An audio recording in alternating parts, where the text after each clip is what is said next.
Coach, welcome back today, and you're obviously coming off, an unbelievable week. It's your first win as a coach, and to do it in that dominant of a fashion against a team that your program has never beat in the history of the matchup.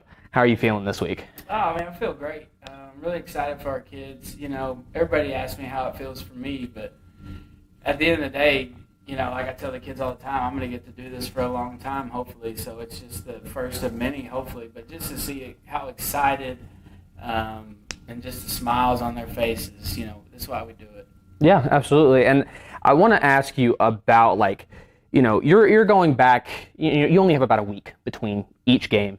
What can you do as a coach, and how do you kind of translate it to your kids to say, okay, we got to flip a switch. That's past us, especially with as historic of a win as that is.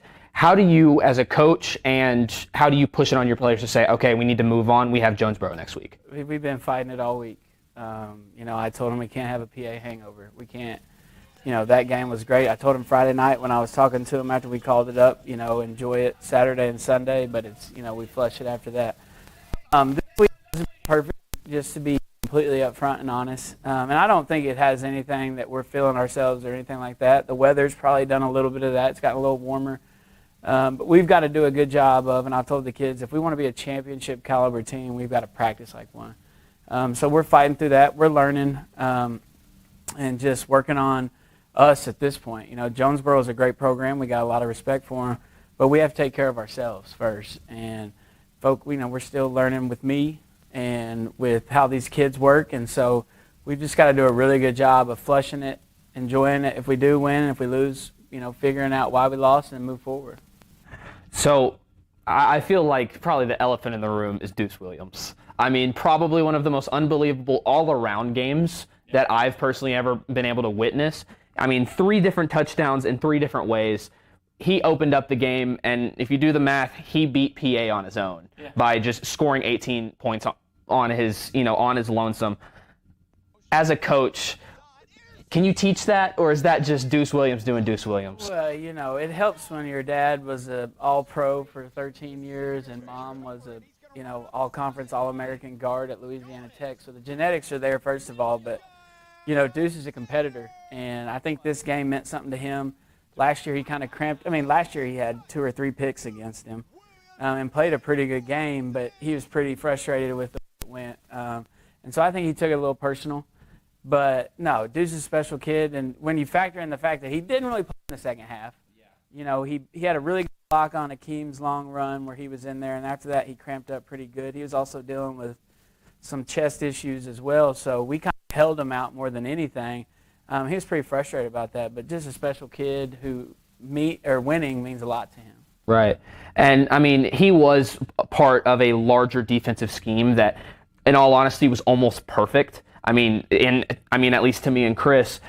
As a coach, obviously you guys held them in their own territory very, very deep multiple times, held them to only 2 touchdowns. Was it as easy as a coach for you? Because, as a spectator, it looked easy. Yeah, well, anytime you play PA, it's never very, you don't feel very easy as a coach just because, my biggest fear going into the game, I told my assistants, is being up 2 or 3 scores at halftime because, with the onsides and the potency of their offense, it can switch real quick on you. Right. Thankfully, our kids kind of took care of business. But, as far as the defense goes, our coaches came up with a great scheme. We had kind of a switch and a coverage that we didn't show against Mountain Home that we were waiting to use it against PA because they had hurt us with a certain route combination a bunch in the past. And what you saw with Deuce on that first pick was that. And so that's a huge, shout out to my coaching staff. My defensive coaches came up with a great plan, and then Deuce and the other guys executed it perfectly. And, there's only 1 punt, which, by the way, unbelievable that you even got them to punt. Yeah. But that is a lot of reps all at one time, and a lot of your kids are playing on both ends of the ball. Just talk about the absolute resiliency that that your kids have to have in order to play that much football all at once. Yeah, the first person I think about is Kyron Grimes. He usually starts at corner for us, and he's kind of our backup free safety because the true backup is a sophomore, and we just didn't really want to throw him into that situation. And so Kyron, when Deuce kind of couldn't go anymore, Kyron played probably 98 to 99% of the snaps on defense, and then he probably played 30 snaps on offense. So, big shout out to him for filling that role and then stepping up. But yeah, I mean, I've made a big emphasis this summer that we're not going to cramp. We're not going to get out of shape. We're not going to do, we're not going to be the weaker team in that aspect, because in these PA games in the past we've cramped more in a sorority house, and it's frankly quite embarrassing as a coach, because it makes the general public think, well, what are they doing? They're not doing anything. So we've been really hard on the kids with the conditioning stuff, and they really answered. Our trainer bought some kind of tonic thing off of Amazon that apparently tasted disgusting, and the kids didn't like it, but they took it. I'm probably going to have to bust that out again this week because it's going to be a little warmer. But just really proud of the kids and their mindset. When we scored early, I had multiple coaches on the headset, we got to calm down, because in 21 we scored on our first drive, and then PA scored 61 unanswered. Right. So, your mindset there is you don't want them to get too high, but this group just kind of has a moxie to them, especially defensively. I got some texts from some different buddies who watched the game, and they were just really, excited about how fast and physical our defense played. And that's kind of how we've always been, but this group kind of takes it to another level. Right. And, I mean, so I want to talk about these plays because they were some of the most fun things I've ever seen. So you had Jackson Redmond and Dominio Patterson both score, not even just like pushing through on the goal line. I mean, these are long touchdowns. I want to ask about Dominio first, because that's a 300-pound, 6'5" kid that scored a 33-yard touchdown.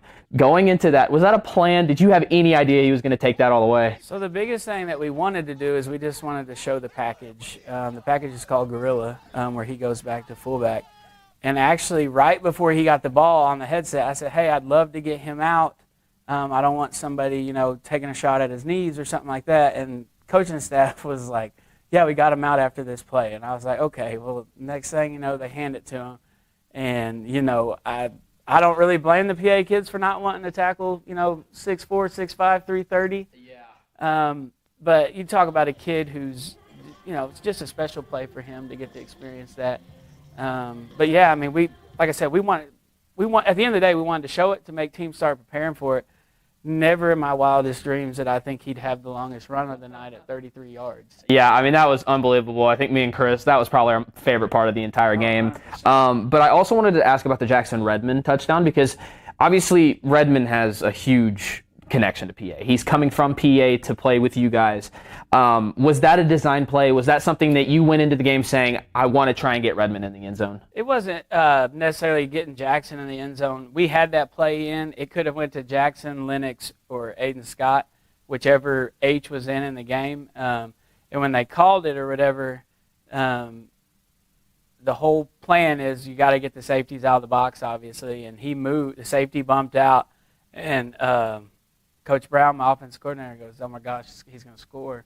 And sure enough, we snap it, and it's, I thought he was going to get caught, and when he was running off, he was smiling. And, again, that was a special moment for Jackson just because it's the first time he's ever scored a touchdown, too. Okay, wow. As far as in high school football. Right. And just to see how excited he was, talking to his parents after the game, so excited for him, played his butt off on both sides of the ball, and that's not something he's used to. So just super exciting. It could have been Lennox. It could have been, Aiden. Not anything specific to try to get him a touchdown against PA per se. It just happened to go his way. But super excited for him, and, just a wrinkle that we have on offense that we can always pull out and use if we need to. And he's got the size of a tight end. He can make it work anytime. So I want to kind of move on to Jonesboro. Right, this is a team that also beat PA in an exhibition game the week before. How are you feeling, first of all, just going into that? Well, they present some problems for us because they're large. They're big up front on both sides of the ball. Very physical on the D-line. They're going to try to make us throw the football. So we've worked on that quite a bit. And we've got the receivers to do it. Reese has got to step up this week and make some big throws. And then we still have to be able to run the football. We've really challenged our O-line to get a push. When you got a guy like Deuce back there, and even Bryce Shawn had some great runs on Friday night, you just got to give them a chance. You got to let them get one-on-one with somebody. They've got a middle linebacker, number 25, who is a great player. I believe he's a move-in from Valley View. Great player, and their whole plan is to keep him clean and let him just make plays, and he does a really good job of that. We've got to expose some weaknesses in the secondary.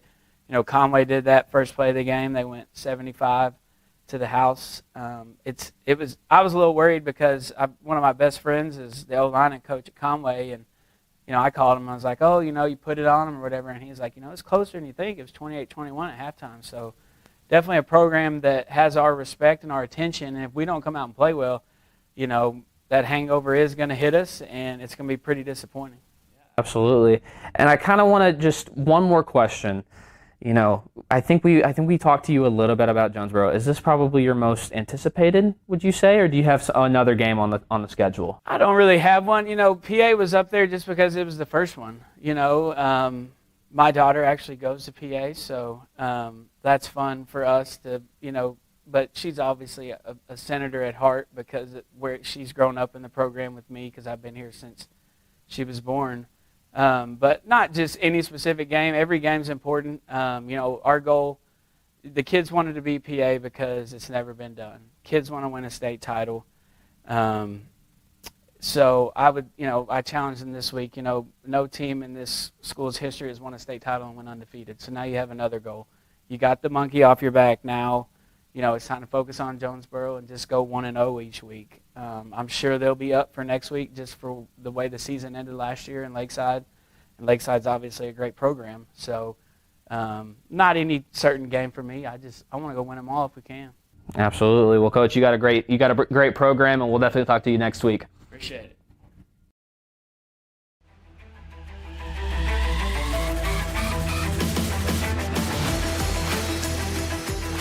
Good evening and welcome to the Robinson Sports Network presented by Natural State Sports and by UAMS Health and by First Community Bank.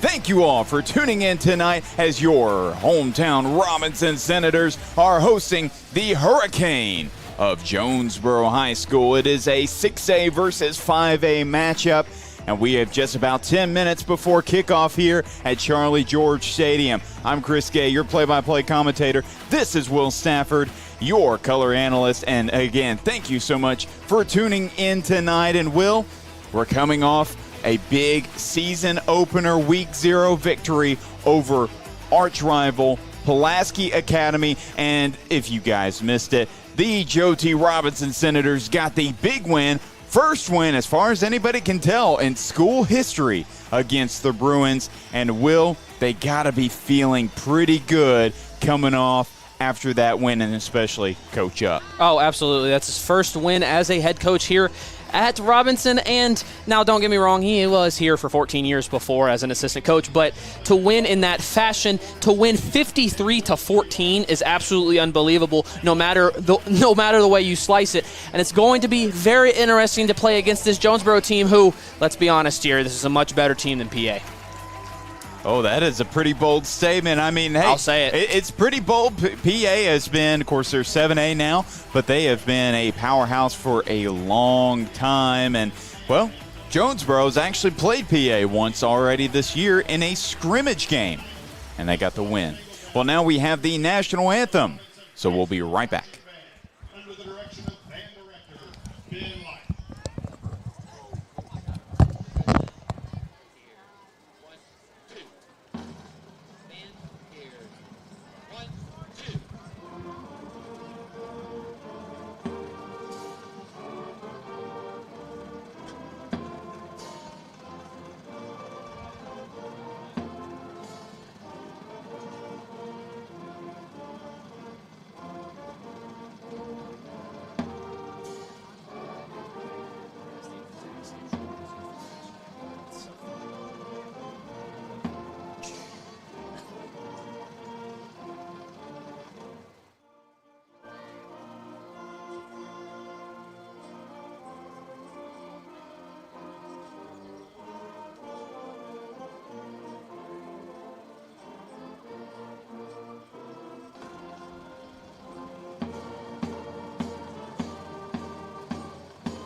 And as we start to get ready, just about 7 minutes from kickoff, Chris, honestly, this Jonesboro team, as I said, I believe this is going to be a little bit better of a game, but I also believe that this Robinson team has found something, honestly, that they've never had before. They have a very athletic team here, and I mean, last week just kind of goes to prove that. You had a Jackson Redmond touchdown. You had a Dominio Patterson touchdown. That is a 330-pound man running 33 yards. That's absolutely unbelievable, but this Jonesboro team is nothing to mess with. Hey, first of all, Patterson's committed to the University of Tulsa as a defensive lineman and an offensive lineman, but now they got to realize, hey, he can play running back. I mean, hey, you always need a good running back. But, yes, this is going to be a great football team tonight. Jonesboro, they are coming off a loss, a pretty bad loss to 7A Conway at Conway. Look, Conway's one of the best teams in the state. Upper five. Well, yeah, definitely up there with Bryant. And, previously PA would have been in that category as well. But, I mean, Conway's a pretty good squad, and they still put up 31 points against the Wampus Cats. But part of the reason why was that ground attack. They had two running backs that just shined. Yeah, absolutely. You got Caden Hawkins, who was really, to me, the shining light in this running offense. He had 13 carries for 132 yards. For all the math whizzes out there, that's 10 yards per carry, which is absolutely unbelievable at any single level. And then you also have T.J. Brown, who I believe we will be talking about a lot in this game. He had 27 carries for 140 yards. Now, that doesn't sound like a lot, but that is averaging 5 yards per carry. That's very, very good. So that is two running backs that both had over 100 yards rushing. So this is going to be a very dangerous offense because you also have the danger of a very good passing game through Asa Myers, who went 17 for 35, 260 yards. That's very close to what Mr. Reese Simpson did just last week. So with 2 touchdowns, now an interception in there, but that's not too much. That's just Conway, so that's how you kind of expect. But this is going to be a very good offense, and like you said, this is going to be a really good running offense. Well, as you can see, the captains are at center field, or as you will see probably here pretty soon. But the Senators, the 3 captains tonight, Big Dominio Patterson, and then 2 of the newcomers, Damon Sally and Aaron McAdory, both seniors, both defensive backs. And they had a really solid Senator debut last week. And for the Hurricane, Asa Myers, the quarterback, number 4, he's out there along with number 41, Devontae Lockhart, the senior defensive lineman. Then at number 58, Charlie Williams, solid middle linebacker. And number 97, Javon Hare, who really had a great game against the Wampus Cats, had 9 total tackles and a pretty good showing. And one thing that I know Coach Up has talked about with this Hurricane team, I know that, look, they have those 2 great running backs. They have a good quarterback. They even have a good wide receiver in Cam Davis.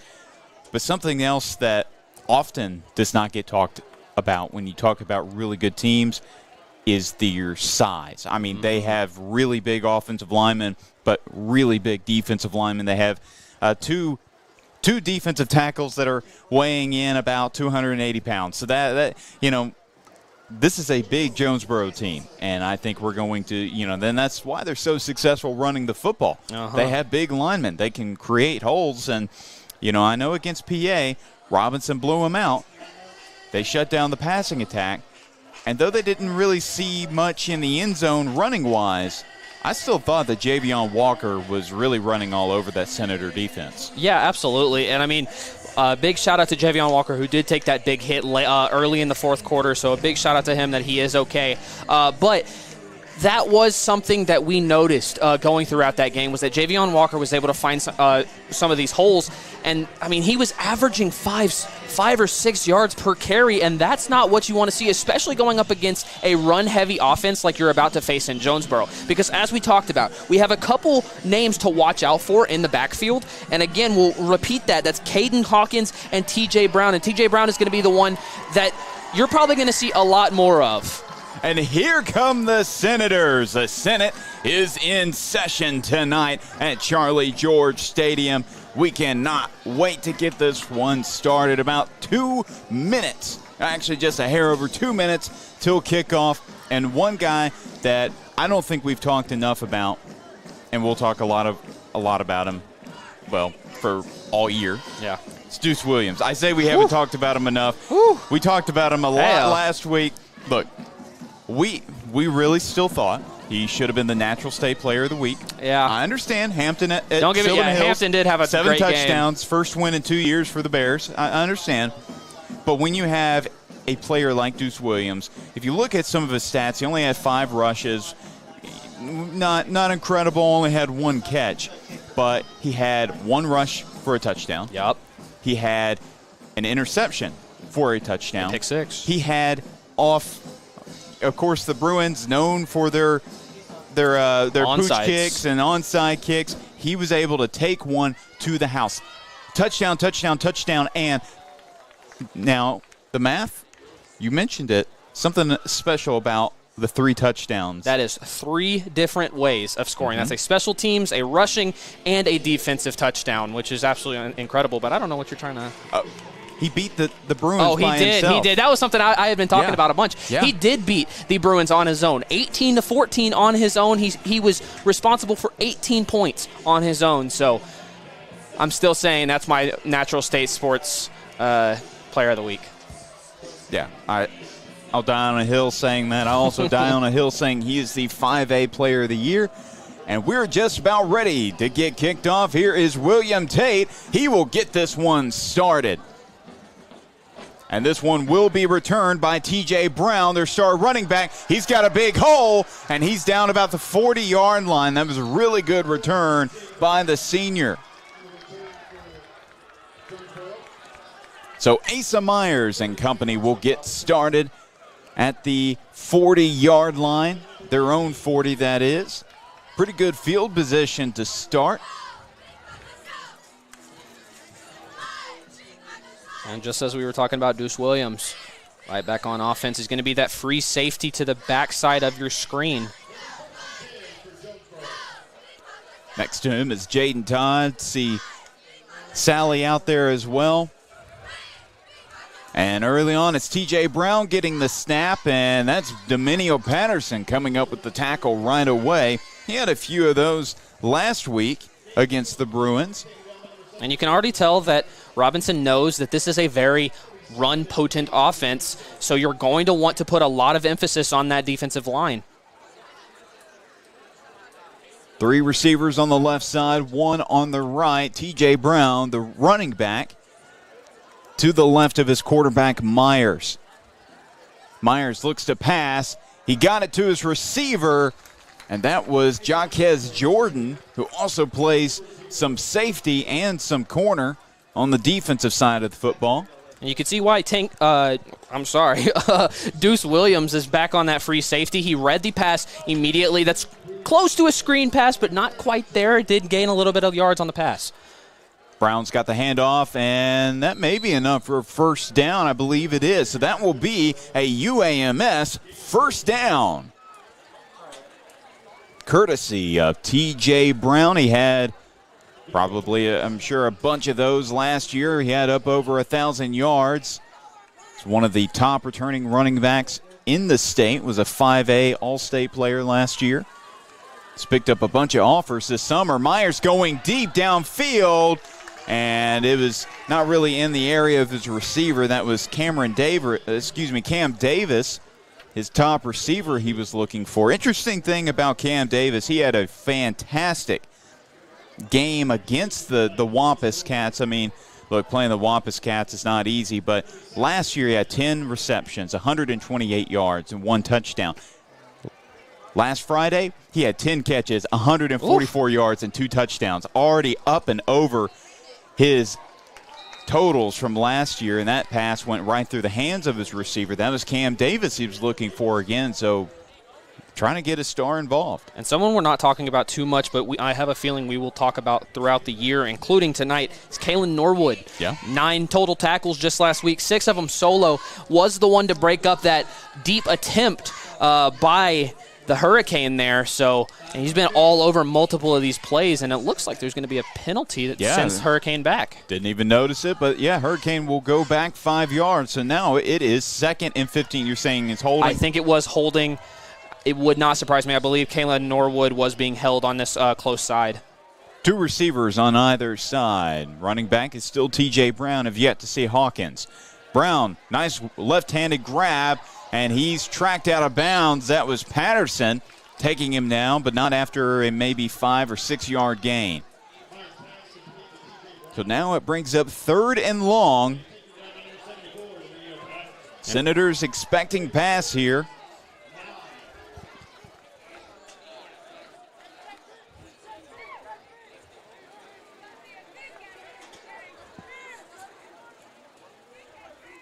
Here's Myers. He's looking right. He's got his man open and broken up. Great defense by Aaron McAdory, one of your captains tonight. No, that was actually going to be Hakeem Frampton. Oh, I'm sorry. That 4 looked like a 9, but yeah, Hakeem Frampton. Great defensive read, and they're going for it. They may be trying to draw the Senators offside, so let's keep an eye on that. It's 4th and long, 4th and 9 to be exact, with 9:58 left to play. At the 49-yard line, so. Oh, it's going to be a punt by Myers. Pretty solid punt, and that will take that's going to bounce into the end zone for a touchback. So good job by Deuce Williams not grabbing it before then. So your Senators will have the football at the 20-yard line with 9:51 left to play in the period. This is way earlier to see the offense on the field than it was last week. I don't think we saw the offense on the field till the 5-minute mark? Yeah, left in the first. Yeah, I mean, the Bruins, they scored first, and then they got their onside kick. Yeah, their onside kick back, and I think they scored again. The Senators, they had that interception or kickoff return for a touchdown, and so they had already scored before the offense went out there. Yeah, which is unreal. Here's Reese Simpson. Man in motion, that's Frampton. It's going to be Deuce Williams with the handoff. Deuce trying to bounce around. Couldn't find anything. No, that big D-line by the Hurricane there to swallow it up. It was Javon Hare, one of the big guys there to make the stop. It's going to be a little difficult, I think, for Deuce Williams to be able to get through this line unless somebody like a Dominio Patterson is on the line, hoping to maybe open a hole up for him to gain a little bit. But this is going to be a really difficult task for Deuce Williams to try and cut up the middle. Simpson to the outside. It's Braylon Brown, and that was a good job by the Hurricane defense. That's Jaquez Jordan coming up with the big stop there. And Brown's a guy that I really want to see get it more involved. He only had 1 catch last week. He's a 4-star player. He's already planning to go to SMU tomorrow as for a visit as they take on Baylor. So that'll be pretty fun for him. He just recently picked up a Vanderbilt offer last week. So second SEC. Yes, second SEC offer for him. Here's Simpson. He's got time. That's an easy throw, but too high for Williams. And now that will bring up 4th down. So the Senators go 3 and out here as William Tate comes on to punt this football away. And I think you're going to kind of see that probably for the coming week, couple weeks, where Reese Simpson kind of has to get into his rhythm a little bit. We'll be honest there, that's not a great throw. You saw how open Deuce Williams was to maybe have an open shot to that first down marker, but little high, little above Deuce Williams and not able to pull it down. So I think if you're Reese Simpson, you need to calm down, breathe. You're only in the beginning. This is just the first few minutes of this game. Tate punts that football away. It's got some spin on it. And it's going to roll about to the 34. They're going to try to use the wind to their advantage. Doesn't happen, but about to the 33-yard line of the Hurricanes. A solid punt right there for the junior. And now Asa Myers and company will have the football again. We're about at the same exact place as we were when the last drive ended for the Hurricane.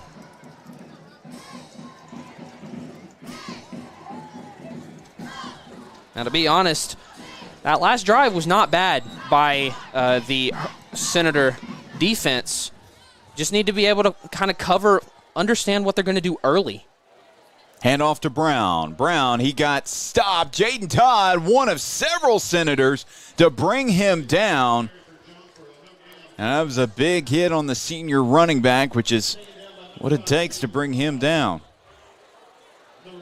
Yeah, that kid's slippery. You know, like I said earlier, he's had a really good offseason. He's picked up a number of offers, Army and Navy, SEMO, UT Martin, to name a couple. Outside, that one sails over the receiver's head, out of bounds. It will bring up third down, and it's going to be 3rd and 10. I'm not sure Asa Myers saw Hakeem Frampton on the help there, because all we did see there for a second was Jaden Todd covering that wideout. But luckily, Hakeem Frampton came running and was able to stop that before it ever landed. It was good safety help there by the junior, one of the top players in Arkansas, really one of the top players in the southern United States.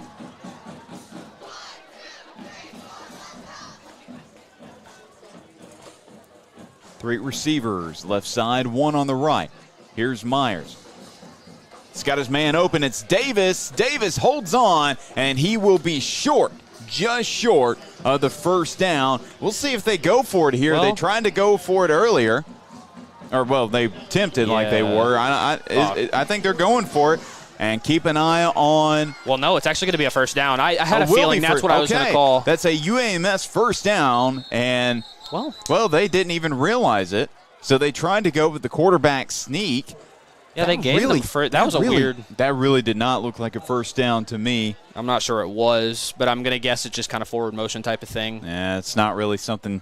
Of course, in high school, can't really review that, and it's probably a good thing we can't review calls in high school. I mean, yeah, sure, we need them sometimes, but you don't want your 30-minute delays. I was watching Ouachita Baptist, their opening football game last night, and, of course, they came up with a loss against East Central. As an alum, that was hurting. That hurt. But one of the things that I noticed is that towards the end of the game, they were looking at one call. I don't know if it was trying to come up, see if it was first down or what, but, man, that had to have taken 10, 15 minutes just to review one call. So, of course, that holds the game up, and we don't want that here. No, and football is one of the worst things, worst sports for replays. Yeah. Or reviews, I should say. Two receivers on the right side, one on the left. DJ Brown still in at running back for the Hurricane. This is going to be a TJ Brown play of some sort.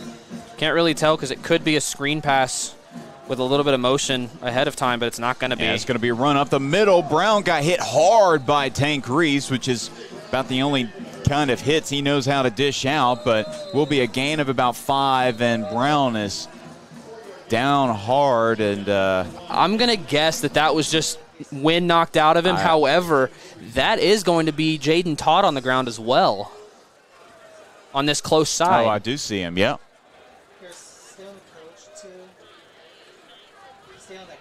I think Todd was one of the Senators who was in on the stop in addition to Reese. I mean, that was a big hit taken for TJ Brown, and he's going to go out probably for at least one play or two. Yeah, he's up. Looks like he hurt his arm. Yeah, he might have thrown his shoulder out a little bit. I mean, he got hit hard. I mean, and then Todd's up as well. That's good to see. So both players up and leaving the field, headed back to the sideline, and we're about ready to resume action here. And, man, did you say it right. The only thing that Tank Reese knows how to do is hit hard. Yeah.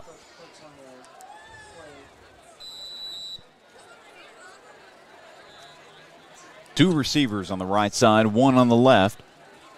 It's going to be Hawkins for the first time, and Hawkins tracked down by number 77, Trayshawn King. Now, I thought there for a second Jackson Redmond was going to track that down, but he gets blocked right at the last second, but able to be brought down. And a guy that I will be looking after for here for a little bit, definitely going to be Kyron Grimes. Coach Up was talking about him a little bit in the pregame coach show, and he's very big on Kyron Grimes, who has taken more of a leap in PT, you could call it. Pressure coming, and big hit by Frampton. He absorbs it. That was Jaquez Jordan coming up with a UAMS first down.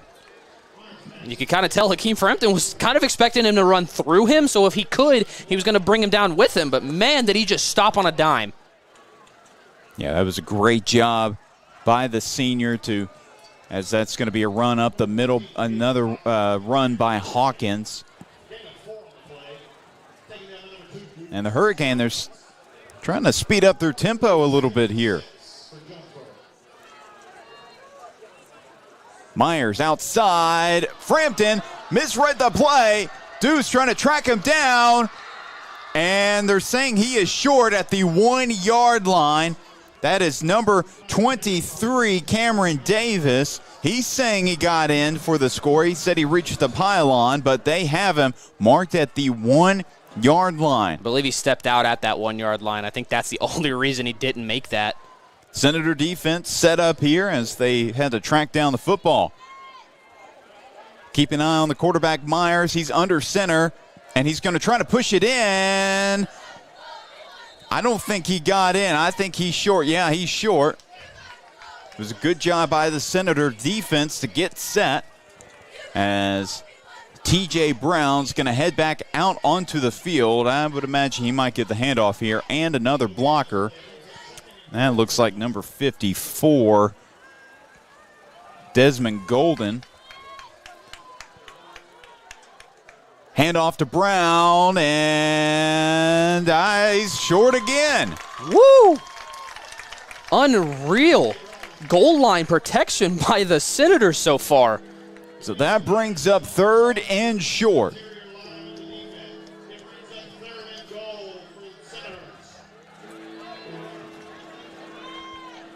About 5:25 left to play. T.J. Brown still the running back.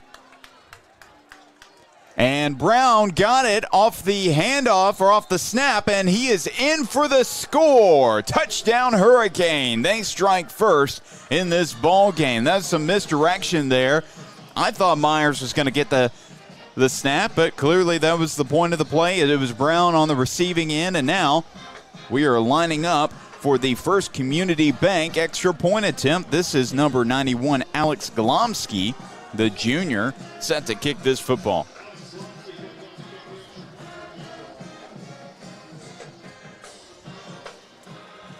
Snap, the hold, kick is up, and it's good. Glomsky on the First Community Bank extra point attempt. And while we have a second, while the kickoff team heads out onto the field, let's hear from our sponsors. So here at First Community Bank, we believe that investing in our communities provides us all with a brighter future, and it's something we've been doing since we were founded in 1997. We're proud to support the Senators and everything they do, not just because they're great athletes, but because they represent what makes community so special. People coming together to work hard and make something amazing happen. When you bank local, everyone wins. Go Senators! First Community Bank, where community comes first. Well, Will, what did you think about that drive there? I mean, that ground and pound game, I mean, there's been a lot of short gains, but that Cam Davis reception or catch and run really set that play up. Yeah, absolutely. And I think it just kind of came down to, I mean, you can kind of see it on this replay. I think he thought Hakeem Frampton was going to try and pull that down out of the air, whether he came up with an interception or whether he came down with it just hitting the ground and breaking up the pass. It's a little bit of a misread by Hakeem Frampton. You won't see that often out of Frampton. That's something that he's probably going to sit and watch the tape over and over and over again just to try and figure out what went wrong there. But I think he kind of thought that it was going to be a little deeper, and he played a little too far off. Off of, who was it? I'm sorry? That was Cam Davis. Yeah, Cam Davis, just playing off a little too much on Cam Davis. Here's Glomsky, ready to kick this one off. It's going to be short kick, and whistles are blowing as Todd made that fair catch, but will be a delay of game, I believe, against the Hurricane. So they're going to back it up 5 yards. Kick from the 35 this time.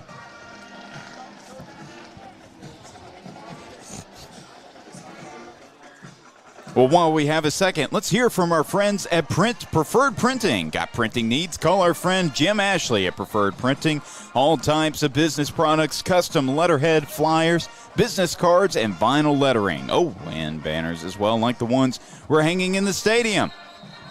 For these broadcasts, call Jim at 501-920-8407 or email at preferredprinting@sbcglobal.net. So Reese Simpson and company ready to try to get something going. At a 3 and out to start off their game, their offensive drive. And for wide receivers, Hakeem Frampton's on that left side, along with Kyron Grimes and Josiah Warrior Benson's on the near side. Deuce Williams remains the running back, and Jackson Redmond lined up at fullback, but of course he can catch the football as well.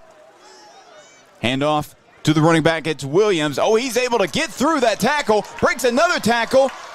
Deuce Williams. Oh my goodness. Oh my goodness. He's not going down. He's not going down. They finally bring him down. Flags go flying, but Deuce Williams will not be taken down. My goodness, how many tackles did that man just break? It's got to be at least 5. At least. We'll see what the call is here. Looks like the Senators are backing up, so that's unfortunate. But we'll see what the official ruling is. It was a block in the back against the Senators. But, of course, they do pick up a good chunk of that yardage, and that was a UAMS first down. We just had to wait to see what the call was. Thought there for a second he was going to get taken down in the backfield, but my goodness, did Deuce Williams just keep going? I think he might have even broken up a tackle off a face mask as well, so great run by the senior. Tank Reese is going to be the running back now. He cuts back. Reese, he's got some running room. That's a pretty solid run by the star linebacker. And you're starting to notice some of these running backs for the Senators, they're starting to break some tackles. They're starting to find something. They're starting to find a little bit of a groove. Now, I would really like to see a Reese Simpson started play, right? Whether that be, get him into some rhythm. Right, absolutely, because we did see a little bit of an overthrow on Tank Reese just a little bit ago, or Deuce Williams, I'm sorry. We'll see what it is here. 2 receivers on the left side, 1 on the right. It's Hakeem Frampton on the near side, so keep an eye on number 4.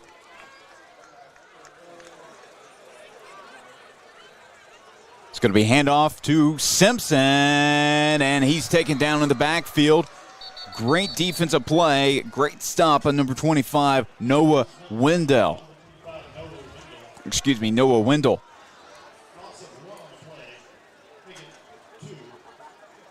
And you are within field goal range for Tate, so it's not impossible to go away here with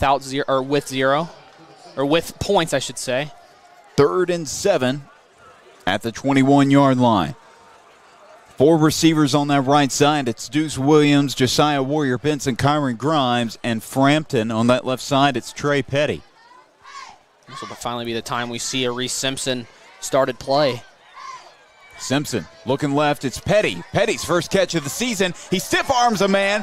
Petty. Oh, he will not be taken down. Trey Petty. That is a grown man. Touchdown, Senators. My goodness, what a start on the season for Charles Petty. We saw him a little bit last week. Didn't get a catch in there, but absolutely fantastic start. I believe that was about 20 yards, so absolutely unreal start. 21-yard catch and run by the junior receiver. We have been waiting to see him. We've heard his name talked about a few times, and you can tell that was a designed play for Trey Petty. A holder is Lennox Campos. The kicker is William Tate. Here is your First Community Bank extra point attempt. It's up, and it's good. And while we have a second, you know what? Let's hear from our sponsors. When you bank local, Everyone wins. That's why we're proud to support the Senators and our community. At First Community Bank, we're all about helping our neighbors thrive. We know that when you bank local, your money stays right here in town, which means businesses can thrive and people can get things done. But that doesn't mean it has to stop there. We want to help make sure the Senators are thriving too. And the best way to do that is by supporting them with your time and money. So go out there and show your pride for the Senators by wearing their t-shirt and cheering them on at every game this season. Go Senators, First Community Bank, where community comes first. What an unreal 2 plays to get that touchdown going. I mean, so many broken tackles. I mean, you called it. Grown man's touchdown out of Charles Trey Petty, we should say. And obviously that Deuce Williams run, absolutely unreal. Very fast-paced as well. That's the perfect way to respond to what honestly was a pretty bad defensive lapse of a drive. It certainly was, and now Tate is ready to kick this one off. T.J. Brown and number 2, Eric Whitney, set to receive. Oh, it's going to be a short kick, middle of the field. Oh, he's going to try to take it up himself. And not before getting body slammed to the turf. Jaden Todd wanted them in on the stop. You might question why, Robinson might do that. You are trying to avoid T.J. Brown, who is also the return man for this Hurricane team. Well, I mean, he had a great return. What, a 20, 30, I think it was about a 30-yard return to open up the football game. Mm-hmm. Now T.J. Brown will be in the backfield, and he'll get the handoff. And Todd trying to strip it from him, but it will be Lennox Campos and Jackson Redmond in on the stop. It's nice to have Jackson Redmond on, and in this case, black and gold. Yep, of course, he's a transfer from nearby Pulaski Academy. Got a win and a touchdown against his former squad last week, and he's ready to keep the momentum rolling here in week 1. It is week 1, right? It is. Okay, week 0 just still messes with me. It does mess with me, too. Here's Myers. He's under pressure. Throw way downfield. He was just trying to get it out, and that was Cam Davis he was looking for. That brings up 3rd and long.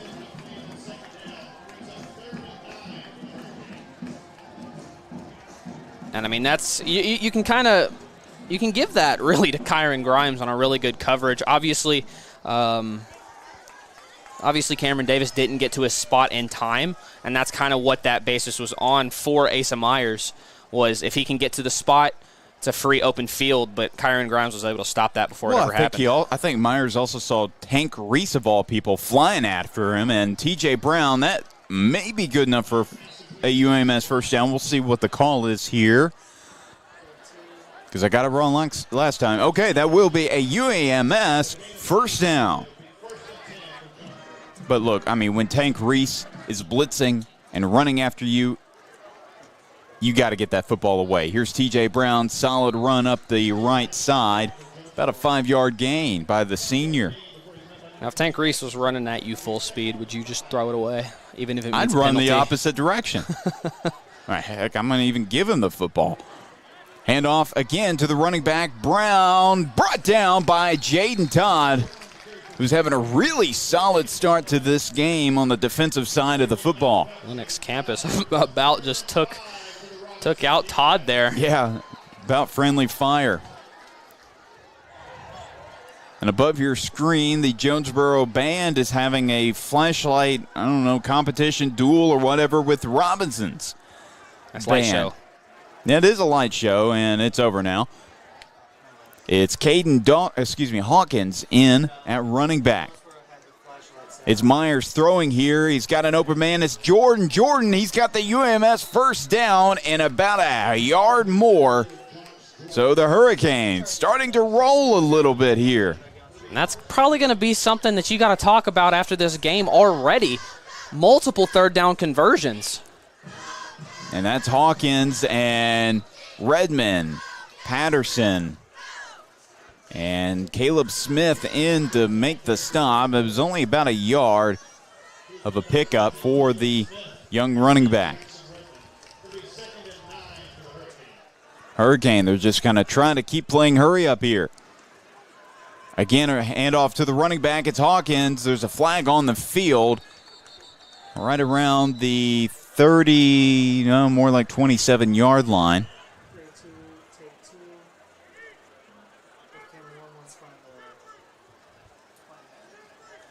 We'll see what the call is.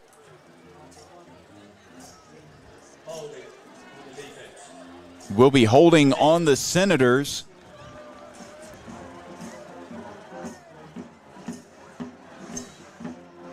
We haven't really seen them place the ball yet. I think they've confused themselves.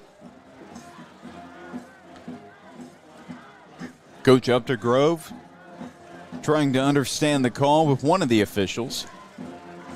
And two other officials also trying to understand the call. Along with two commentators trying to understand the call.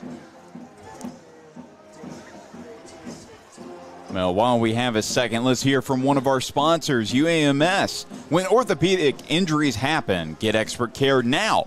At UAMS Health Ortho Now, we provide fast, convenient care for all of your orthopedic needs, from sports injuries to joint pain and beyond. No appointment needed. Walk in for immediate care, get on site, x-rays, and see the best in orthopedic care, all in one place. Ortho Now is open Monday through Friday, 8 a.m. to 8 p.m. Saturday, 8 a.m. to noon. Conveniently located at the, you guessed it, the Orthopedic and Spine Hospital at UAMS Health. Don't wait in pain. Walk in today. For more information, call 501-686-TOSH. That is 501-686-8674.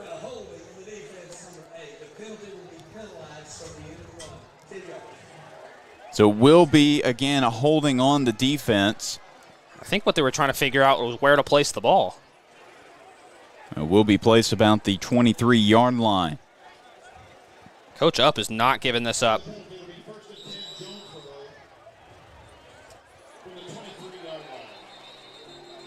Still trying to understand. The head official and Coach Up having a conversation out around the 30.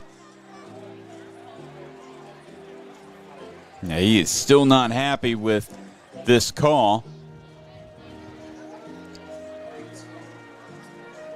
With the Hurricane, they are knocking on the door of the red zone here. Will be their second red zone trip of the evening if they can get in, with 36 seconds left to play in the first. So now we are ready for play. Two men in motion. It's Jordan as one. He's in the slot. Keep an eye on him. It's a toss to the running back. It's Hawkins. He's able to break past a couple tackles before Campos pushes him down. Of course, there is another piece of laundry out on the field, so we'll see what this call is.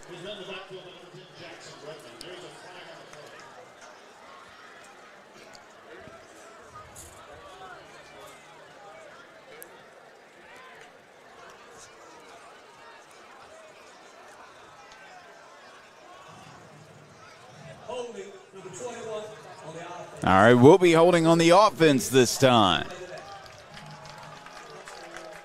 That holding penalty on O.J. Collins. Like none of that ever happened. No, exactly. So the Hurricane right back where they started. Now it's 1st and 20.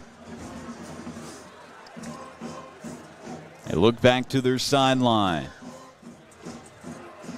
Three receivers on this left side. Not much safety help going on there, but running back is Brown, and he's brought down by a couple of Senators. I think that's probably going to be the last play of the quarter. Yep, the time will tick down, and 5-4-3. Yep, they're just going to let it go off the clock, and that will do it for the first quarter of action. 7-7 is your score, and we will see if the Senators or the Hurricane can get themselves up over the other here in quarter number 2 here on the Robinson Sports Network.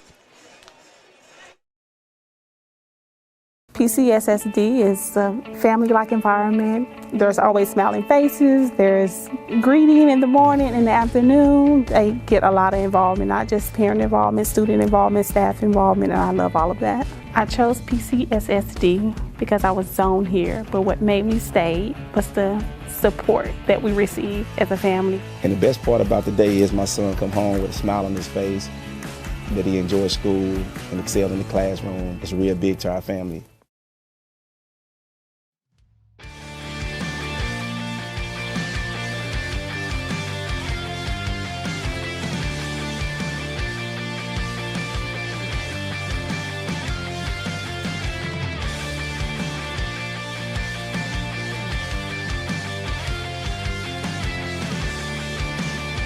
And welcome back to the Robinson Sports Network, presented by UAMS Health and by First Community Bank.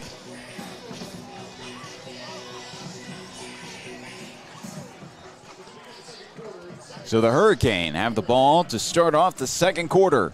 Myers, he's looking downfield. That's a deep shot again over the head. Oh, and that's a late flag. They're going to get Jaden Todd on the holding, I'm sure, but that did not seem like that was a catchable football right there. I don't think it was. I think it was way over, but that's one of the things.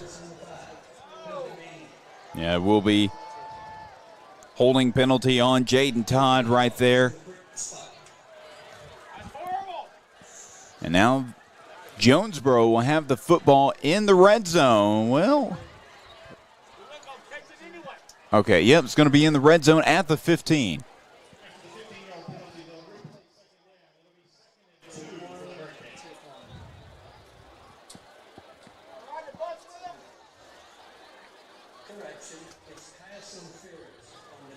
Okay, there is a correction on the call. It's pass interference, which doesn't really change anything. So 3 receivers on that left side, 1 on the right. Brown is the running back. Myers, he's looking left. He's only looking left. Looks over the middle, and great pass breakup by number 8, Damon Sally, the Little Rock Southwest transfer. Having himself a good couple first weeks. Yeah, he really was strong in against Pulaski Academy. Had 9 tackles, 7 of them were solo in his Senator debut. A third down here, a really good chance to make a statement on defense. Yeah, watch that left side though. Cam Davis, the star receiver, has one-on-one coverage. They're going to go run here. Or actually, yeah, they will go run. It's T.J. Brown. Will that be enough for UAMS first down? Not sure it is. No, it's not. It is 4th and very short, just 4th and maybe a couple of inches. You better believe the Hurricane are going to go for it right here.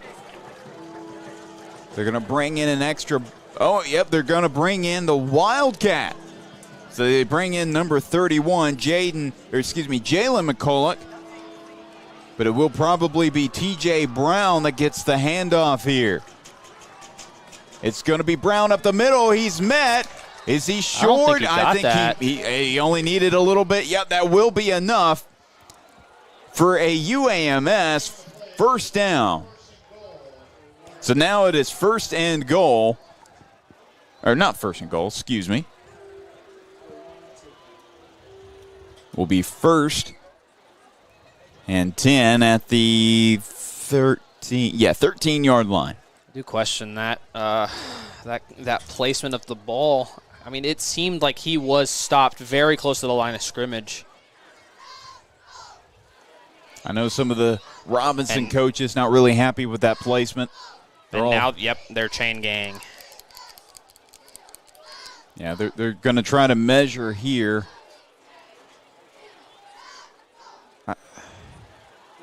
Okay, are we? I mean, if we're.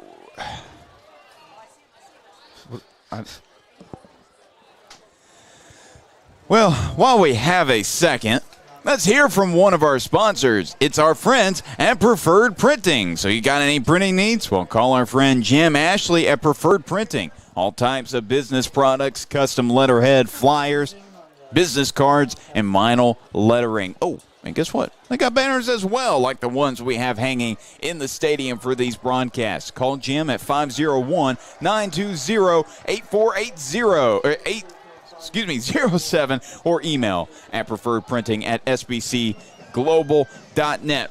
Now, something a little different. Will, tell us about it.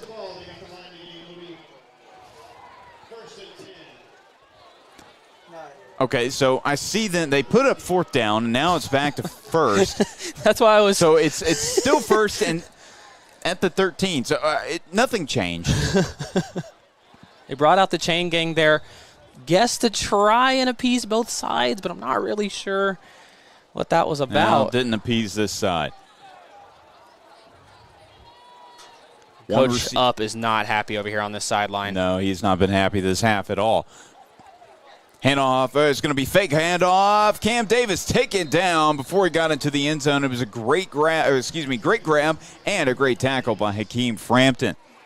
A Hurricane trying to hurry it up here. Keep an eye on number 1, TJ Brown. He may get the football. He does, and he met a wall, and he's taken down hard. Tank Reese, Jayden Todd, Jackson Redmond, and more in on the stop. And that's a good start. So far, their goal line defense has been unbelievable. It's been pretty solid. Of course, they gave up a touchdown the previous Hurricane drive, but not before stopping them a couple of times. They had to take some misdirection to get the ball in the end zone. Now it's empty backfield. Myers can run a little bit. We have a man in motion, but it's inside and into the end zone for the touchdown is Jonesboro. Excellent play set up. Myers connecting with O.J. Collins. And I'm not sure. I believe it was Cameron Davis that was running from that far side. That, yep. I believe he was running from that far side to try and get his man. I believe it was Kyron Williams up there trying to get him off balance and allow there to be an opening because there was going to try and be that help for Cameron Davis. Glomsky in for the extra point attempt. It is up. It's a short one, but it is good. I didn't see the official. We have a bad angle over here, but of course, after that first Community Bank extra point attempt, let's hear from our sponsors. First Community Bank is proud to serve the Little Rock community. We offer personal service and expertise and a full range of financial services that meets your needs. For all of your banking needs, First Community Bank has you covered, and if you need help figuring out which product is best for your needs, well, knowledgeable and friendly staff are ready to help you find the best solution for your situation. First Community Bank, where community comes first. Member FDIC. So another solid drive by the Hurricane, and this time it was not the ground attack that got into the end zone. It was another excellent goal line play call, but this time Asa Myers gets the touchdown, a connection to McCulloch. Yeah, and again, a very, very well thought out play. It kind of forced Robinson on their back heel because you don't ever want to allow Cameron Davis to get free. So they tried to get that help on Cameron Davis. Honestly, well played by Jonesboro to be able to use that as an advantage. Glomsky is going to be a kick. It's going to be received by Frampton. Frampton's going to try to run this out. Let's see what he can make with it on this return. An excellent block up ahead. Frampton, he's got some room to run. Frampton, he's up the sideline. Excellent block by Warrior Benson. Frampton to the house. Touchdown, Senators! My goodness, Hakeem Frampton, another touchdown on the year. No laundry on the field. No laundry. I was just looking for that, and he has yet to find the end zone on offense. It's been on defense and special teams this year for one of the best athletes in the Diamond State. What a great play by Frampton. Usually when you have that short of a kick and it's not your typical return man that gets it, not a great placement, you don't try to run that back. Well, no. He ran it home. I'm going to guess he saw very, very early on that open side on this close end to us, and he took advantage of that. Very good blocking as well out of Jayden Todd. Kick is up, and it is right through the middle for your First Community Bank extra point make. First Community Bank, where community comes first. A great response to that touchdown earlier. Let's take another look at it. Frampton comes flying in. He's on the right side of the field. He cuts all the way over to the near side. Some great blocking there. There was Todd in on the block. Warrior Benson. Oh, he's just moving too fast for our camera guy, but he's able to get into the end zone. I was going to give a huge shout-out to our cameraman, Chance. That was very well done by Chance. Yeah, it was pretty solid camera work by a Robinson basketball star in of himself. So now Tate will be out there to kick this one off. And look, the Hurricane have some dynamic athletes on their special teams as well, including number 1, TJ Brown. He's back to receive. They might go with a short kickoff here, though.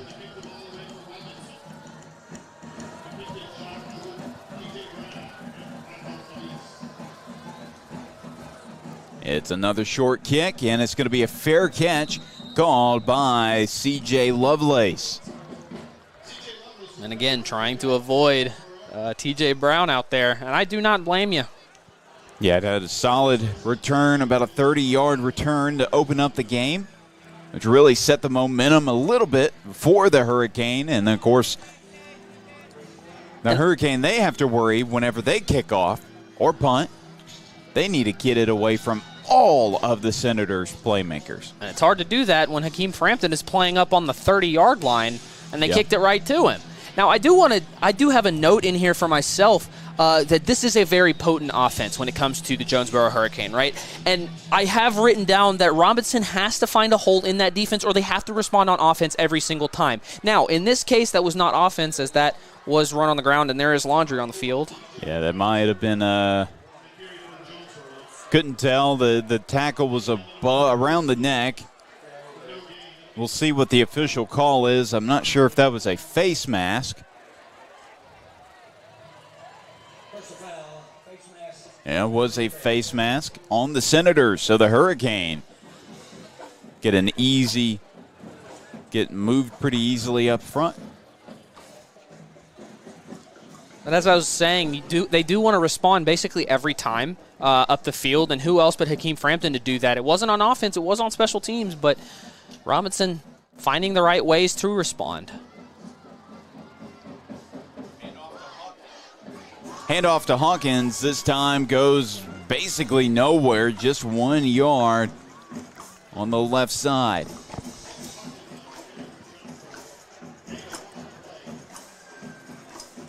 Will be 2nd and 9 at the 48.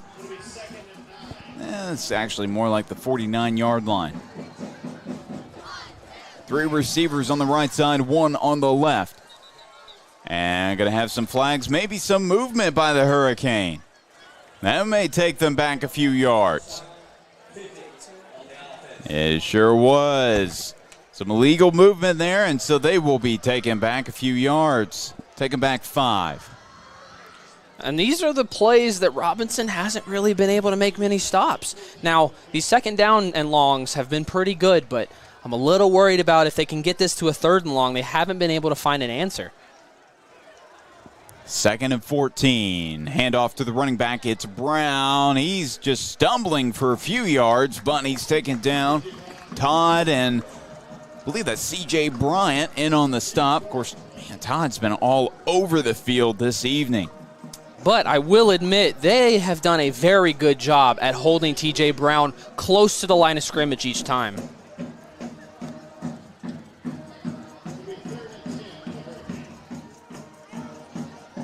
Third and 10 for the Hurricane. Man in motion.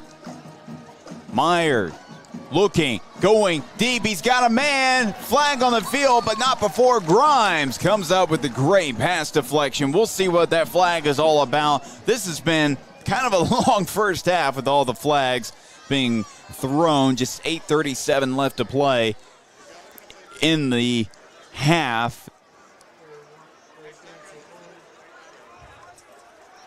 Let's see what the head official has to say.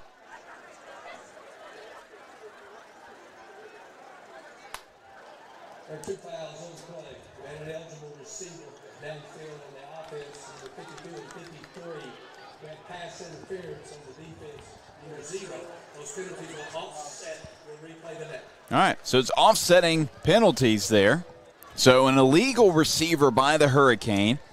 I believe he said that may have been number 53, Andrew Embry, the senior tackle. And then there was, of course, a penalty on the Senators. They will replay it from 3rd and 10 at the 47-yard line. Myers, he's under pressure, and he's not going to go anywhere. Josiah Warrior Benson coming up with a sack and bringing out the punt team. One of the nicest kids I've ever met. Met him just a couple days ago, and I asked him, what brought you to Robinson? And he talked about the energy that this team brings. And it's hard not to see why. He adds so much, and I'll tell you what, Chris, that kid's a dancer. I asked him about that. He said, music's my thing. That's all I care about right now, music and football. He's full of good vibes. The 2 times we've come out to practice, good vibes every time. And it's going to be a punt by Glomsky. It's a spinner. And Deuce Williams picks it up, but not before getting taken down by a number of different Jonesboro players. And he had to pick that one up because I honestly think that would have rolled towards like the 10 or past. Right. Of course, take another good look at Josiah Warrior Benson. He's committed to UCA to play wide receiver, but if they absolutely have some issues with, maybe some depth issues at outside linebacker or edge rusher, well, now you know that guy can come in and get you some big plays like that. And speaking of Josiah Warrior Benson, he's just outside of your screen, but he's on the far side, lined up at wide receiver, his natural position. Deuce Williams in at running back. It's Reese Simpson. Let's see what he can do here. It's going to be handoff to Williams. Williams, pretty solid gain. And it's going to be just maybe about 9 yards on the carry.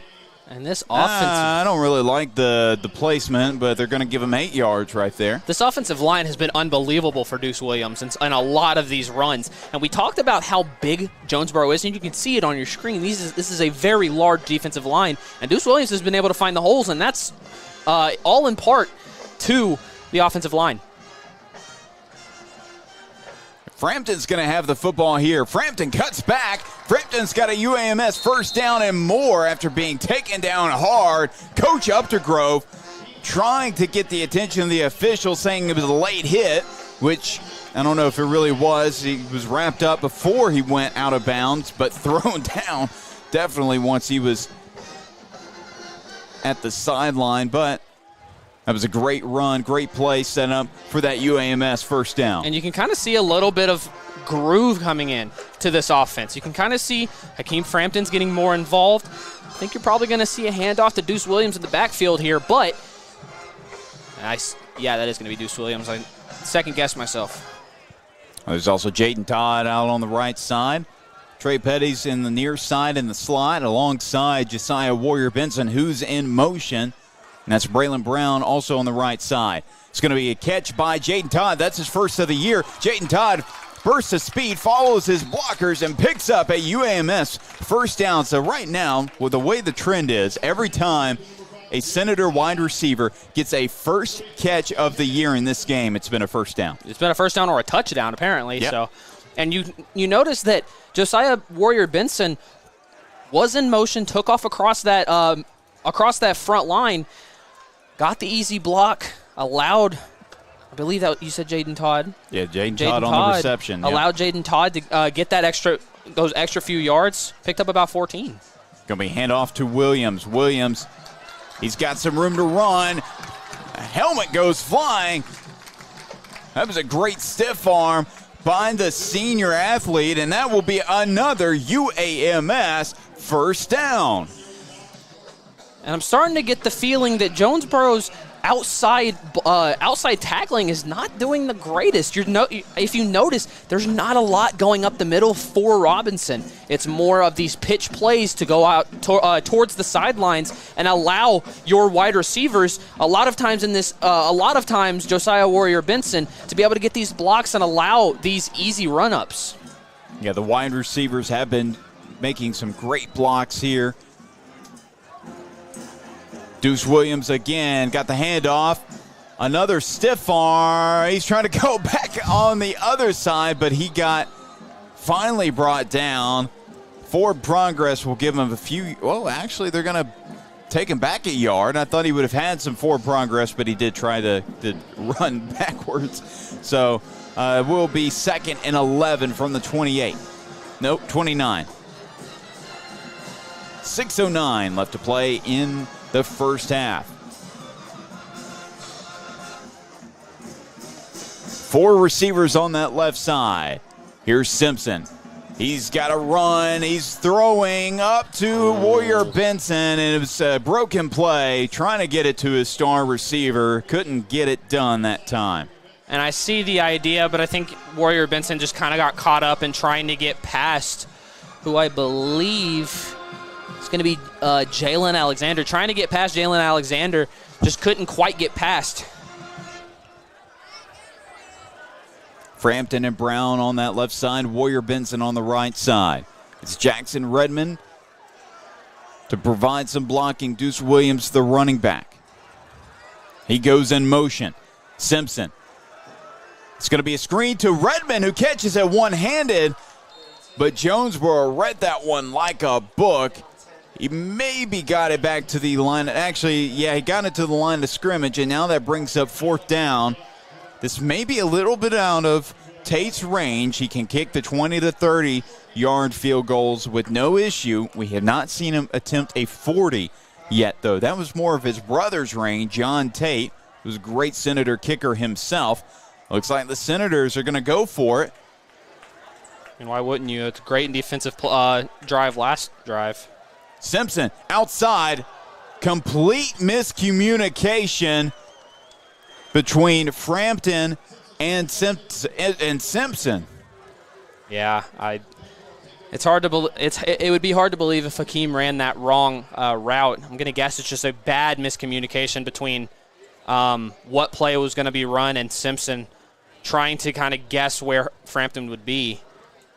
So now the Hurricane will have the football at the 29, at their own 29-yard line. Asa Myers and company come back out onto the field. It's the all-conference quarterback. Really hasn't done a whole lot this game. He has a touchdown pass, but we'll see if he'll get into rhythm. He's going to hand off or fake the handoff and catch and run. And he's up the right sideline, and he's going to run out of bounds, but not before picking up the UAMS first down. That was Kamari Fisher, the senior wide receiver, on the catch and run.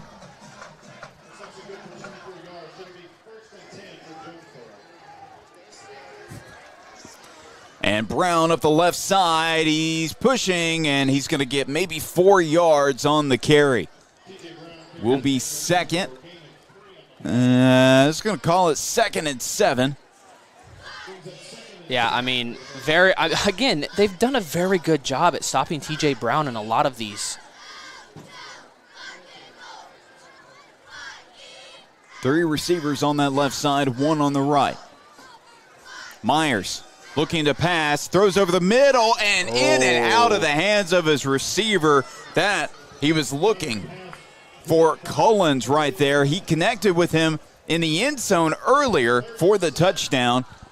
Couldn't get it done right there. That would have been a big play by the Hurricane if they could complete that. My goodness, the Robinson defense just get unbelievably lucky there. That could have been open green as far as the eye could see for Cullens. 2 receivers either side. Myers. It's going to be 3rd and 7 from the 44. T.J. Brown's going to line up in the slot. So it will be an empty set. Myers looks right, looks over the middle, caught, actually dribbled out. Great breakup by Jaden Todd. That will bring up 4th down for the Hurricane. We'll see what they do here. No movement on the sideline for the punt unit. They're going to stay out on the football field. This is feeling like a PA repeat. And Jonesboro very aggressive offensively here as Myers and company stay on the field. It is 4th and 7 from the 44-yard line. If you're the Robinson defense, you cannot let this slip. This is a very important one to end this half. 2 receivers left side, 1 on the right. They may be trying to draw the Senators off sides as well. Actually, it will be another punt, another solid punt, and it's going to bounce into the end zone for a touchback. That's the break that the Senators needed right there, and they will have the football at their own 20-yard line. And they didn't let it slip. Very well done. Honestly, could have been pretty bad. However, I do want to give a huge shout-out to Jaden Todd. I believe he poked that ball out to bounce onto the ground and allowed them to get to that 4th down. Yeah, he's, again, making really solid plays all night long, has several tackles. He's made a couple of great plays in coverage. And now he's out on the receiving side. He did have that first down catch a while ago as well. He's on that far side. And Grimes and Warrior Benson on the near side. Let's see what Simpson can do with the football here. It's going to be handoff to the running back. It's Deuce. He's got some blockers. He's got some room. It's going to be Warrior Benson with the block. Williams gets taken down about the 48-yard line. Another solid run for another UAMS first down. Deuce Williams just cannot be brought to the ground. There is laundry on the ground, though. Oh. We need a sponsor for penalties. Apparently so, yeah. Because they would be getting a lot of airtime right now. So for those of you, we'll be a face mask on the Hurricane, so that's a good sign for the Senators as they're going to tack on a few more yards. But again, if you're listening to us, there's a lot of penalties this game. You never know how the games go. Penalties happen every game. You get some pretty solid quality airtime if you sponsor with us. Of course, you can check that out if you are interested at naturalstatesports.com. 2 receivers on that right side, 1 on the left. Simpson, handoff again to Deuce Williams. Deuce, he's got some running room. He breaks past another tackle. Deuce Williams, he's not going to be caught. Deuce Williams, touchdown, Senators. What an absolutely amazing game out of Deuce Williams. He's going for that Natural State Sports Player of the Week. He couldn't get it with 3 touchdowns last week. Now he's got to get it done with another touchdown on the offensive side of the football. Finally. I know, finally. Finally, we're seeing a little bit more offensive rhythm with the star running back, and now William Tate on to kick the extra point, the first Community Bank extra point attempt. Campos to hold. That one is up, and it is good. So William Tate knocks in another First Community Bank extra point attempt. First Community Bank, where community comes first. Absolutely unreal game out of Deuce Williams so far. It has been, oh my goodness, he's got to have over 100 yards. We apologize, we don't have live stats right now, but man, has Deuce Williams absolutely run the ball out of the stadium so far. And Deuce Williams, I mean, this is a guy that had a huge year in his first year with the Senators after transferring from Central Arkansas Christian. He had a great summer. He picked up a bunch of Division I offers.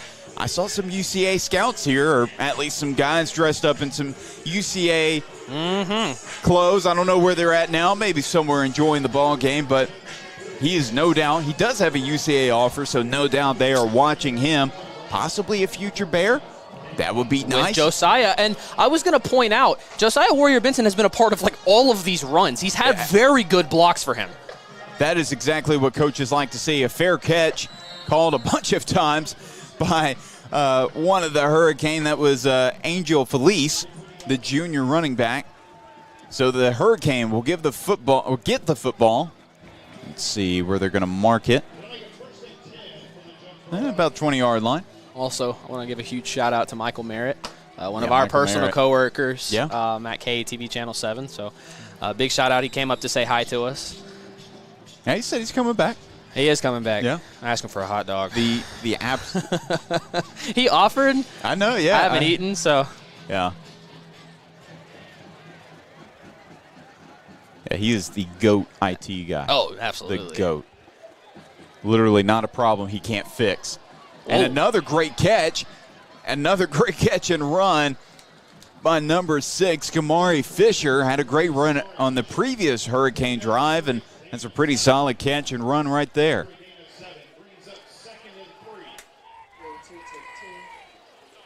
And it's kind of been like a trend for both defenses. Tackling has been a rare commodity in a lot of these runs, and even some of these very short passes. Don't you imagine that next week, regardless of the outcome, both teams are going to be working on tackling? Oh, absolutely. I don't want to be at that practice. They're wrapping them up. They just can't bring them down. And another run, and that may be close to a first down. We'll see. They say third down for right now. Let's see what the chain gang does. What is it? It's going to be a UAMS first down run by the Hurricane.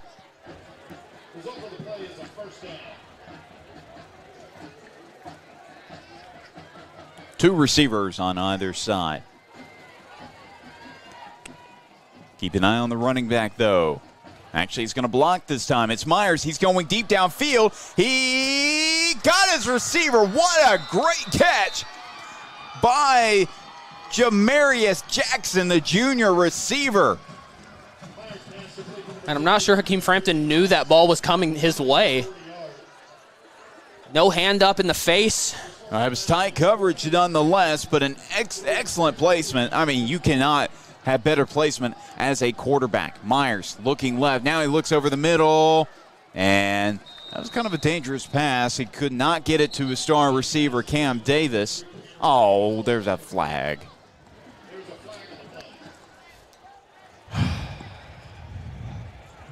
We'll see what it is. Let's see who's it on. Actually, Hurricane are backing up a little bit, so we'll be on them.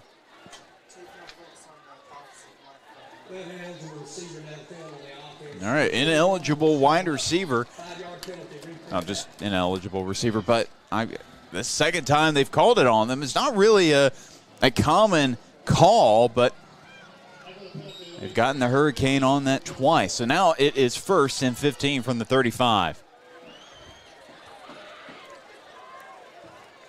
Hand off to Brown. Brown tackled by Redmond and by Tank Reese. Now, we have talked a little bit about the tackling issues on both sides, but I'm going to bring this up again because Robinson has done a very good job at keeping T.J. Brown contained around the line of scrimmage. He's only gained a few. He's only had one or two bigger plays, which I would say are above 7 to 8 yards. But outside of that, he hasn't had much success past the line of scrimmage.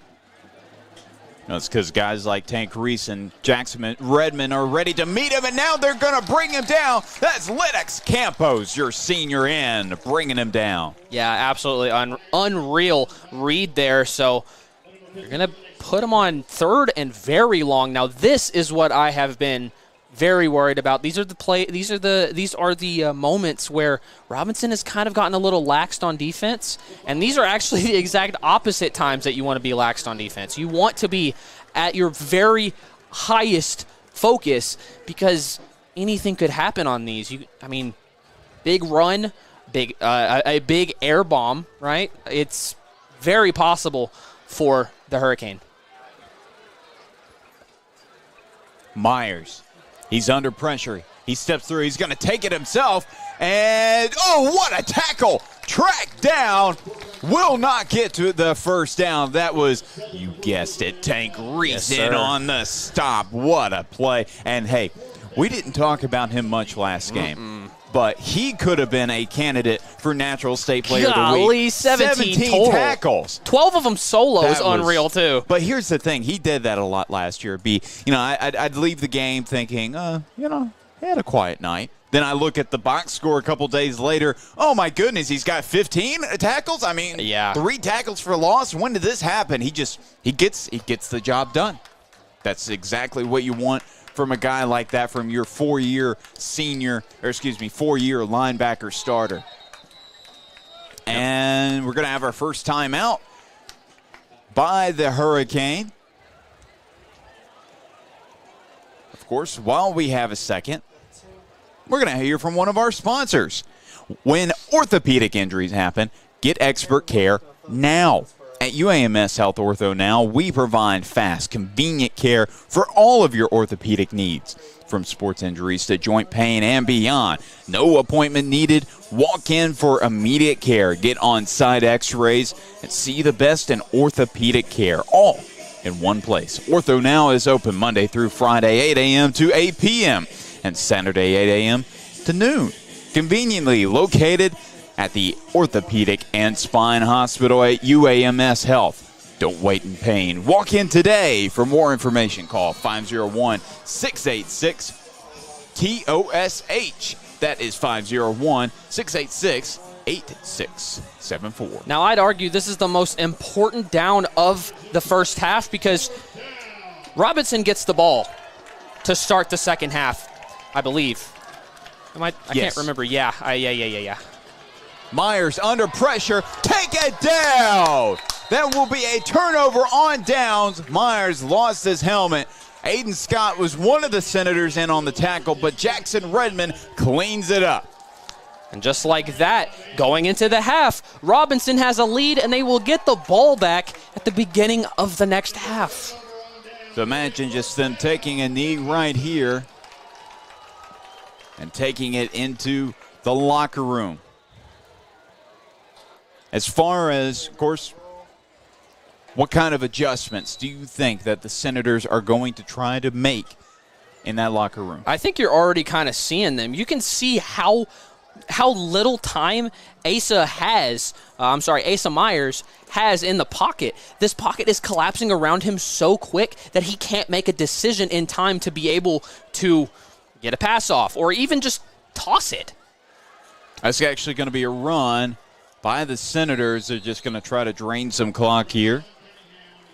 That was Bryce Young Cunningham, his first carry of the evening. He had 67 rushing yards last game, and that will take us to the end of the first half. Your Senators have the lead at 21. The Hurricane clock in at 14. We will have the second half of coverage right here on the Robinson Sports Network. But guess what? We're going to show the band as well. So keep an eye. We have the halftime show coming up here on the Robinson Sports Network.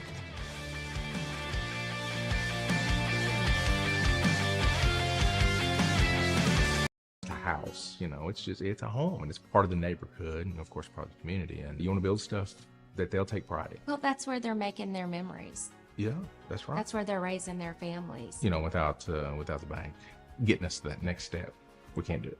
It's nice to be able to call someone at the bank and say, hey, you've worked with us for all these years. This is what we're thinking about doing. Can we pull the trigger on this today? Oh, my stars. It is just so much easier to bank with First Community.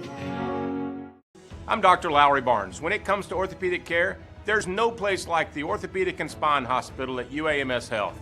We built this hospital just for you, with state-of-the-art surgical suites, advanced technology, and the state's largest group of fellowship-trained orthopedic surgeons. It's the best place in Arkansas to get you moving again. And if you need urgent orthopedic care, UAMS Ortho Now is right here for you at the Orthopedic and Spine Hospital at UAMS Health, where motion lives and service leads. It's not just a house, it's a home, and it's part of the neighborhood, and of course part of the community. And you want to build stuff that they'll take pride in. Well, that's where they're making their memories. Yeah, that's right. That's where they're raising their families. Without the bank getting us to that next step, we can't do it. It's nice to be able to call someone at the bank and say, hey, you've worked with us for all these years. This is what we're thinking about doing. Can we pull the trigger on this today? Oh, my stars. It is just so much easier to bank with First Community.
and welcome back to the Robinson Sports Network, presented by UAMS Health and by First Community Bank and by our friends at Preferred Printing. Got any printing needs? We'll call our friend Jim Ashley at Preferred Printing. All types of business products, custom letterhead, flyers, business cards, vinyl lettering. Oh, banners as well, like the ones we have hanging in this stadium, like Charlie George Stadium, for these broadcasts. Do you want something? We'll call Jim at 501-920-8407 or email him at preferredprinting@sbcglobal.net. Will, 21-14 is your score as the Senators are headed out of the tunnel. Well, not really a tunnel, just headed out onto the field for the second half of action. Tell our viewers what happened in that first half. Deuce Williams happened. Exactly, Deuce Williams. Deuce Williams happened, and defense woke up towards the end of that half. Deuce Williams, 34-yard touchdown, but that's not even all he's done. He has had an absolutely unbelievable game. He has to be over 100 yards by now. Probably. Has to be. We apologize. We don't have live tracking stats, but we will be posting that on our Twitters if you are not already following us. I believe mine is Will Stafford. What is yours? I think it's CRGay 2024. There we go. Let's But see. but in order to get some updated stats towards the end of the game, you can follow us on Twitter. But it has been an absolutely incredible game out of Deuce Williams, which last week 3 touchdowns in 3 separate ways, and you can see absolutely unreal running out of Deuce Williams. And they can't bring him down. They really can't, and that has been kind of a recurring theme on both sides. You've seen PA. Jonesboro hasn't been able to really bring down Deuce Williams. Something that I think is going to be overlooked, but I really don't think needs to be, is this offensive line for the Senators. This has been absolutely unbelievable, being able to open holes up for Deuce Williams to be able to cut through. He has had some unbelievable openings in order to lead him to, first of all, his second rushing touchdown of the year. Second, because he had one last year. That's one of the big things. But Deuce Williams, unbelievable game so far. Obviously, we had a Hakeem Frampton return, his second of the year. No, he had pick six. I was thinking of Deuce again. Second touchdown. Second touchdown in general. His first return of the year. I'm not so sure that'll be his last. And I believe, and then Trey Petty getting his first touchdown on the year, a 21-yard touchdown pass. Unbelievable out of him because, that man threw off 2 people at once. So, honestly, very good offense that kind of woke up towards the end there, and the defense has been very good towards the end as well. So about 1:30 left before we have some third quarter Robinson football action right here. And like we mentioned earlier, if you want exclusive coverage after the game or even during the game, including some stats, some scores, whatever, you follow us on X. It's not Twitter anymore, unfortunately. You can follow me, CRGay 2024 on X, or you can follow it's Will Stafford on X as well, I believe. Or, even better, you could follow Senators SN on X or Natural State Sports. I think it's the NSS at X. So about 50 seconds left to go in the half, and Senators will have the football first. Mm-hmm. What do you think what do we need to see? What do you think we will see, rather, from that Senator team to open up the second half? I think you're going to see a lot more running because at this point you're up 21-14. You're going to kind of want to run the clock as fast as you can, as much as you can. Obviously, you can't hold on to the ball for 30 straight minutes. If you can find me a team that can do that, you let me know. But absolutely, I think you're going to see a lot more of Deuce Williams. I think you're going to see a little bit of a mixture with Bryce Shun Cunningham. I apologize. Because, again, this offensive line has opened up a lot for Deuce Williams, and so I think you might see maybe a double backfield, right, where you have Bryce Shun Cunningham as well as Deuce Williams in the backfield. I wouldn't surprise me if I see a wildcat formation here at some point. You probably won't see that until closer to the goal line, which we haven't even had much goal line plays here because they've all been explosive plays. So I think you're going to see a lot more running, and I think you're going to see more of Bryce Shun Cunningham in this half as well. But I think Deuce Williams is trying to go for that player of the week spot. So And as you can see, the Senators, every time in this second half, they got to get hype. And they're about ready to have an explosive second half of football right here at Charlie George Stadium on the Robinson Sports Network. And we cannot wait to watch it get underway.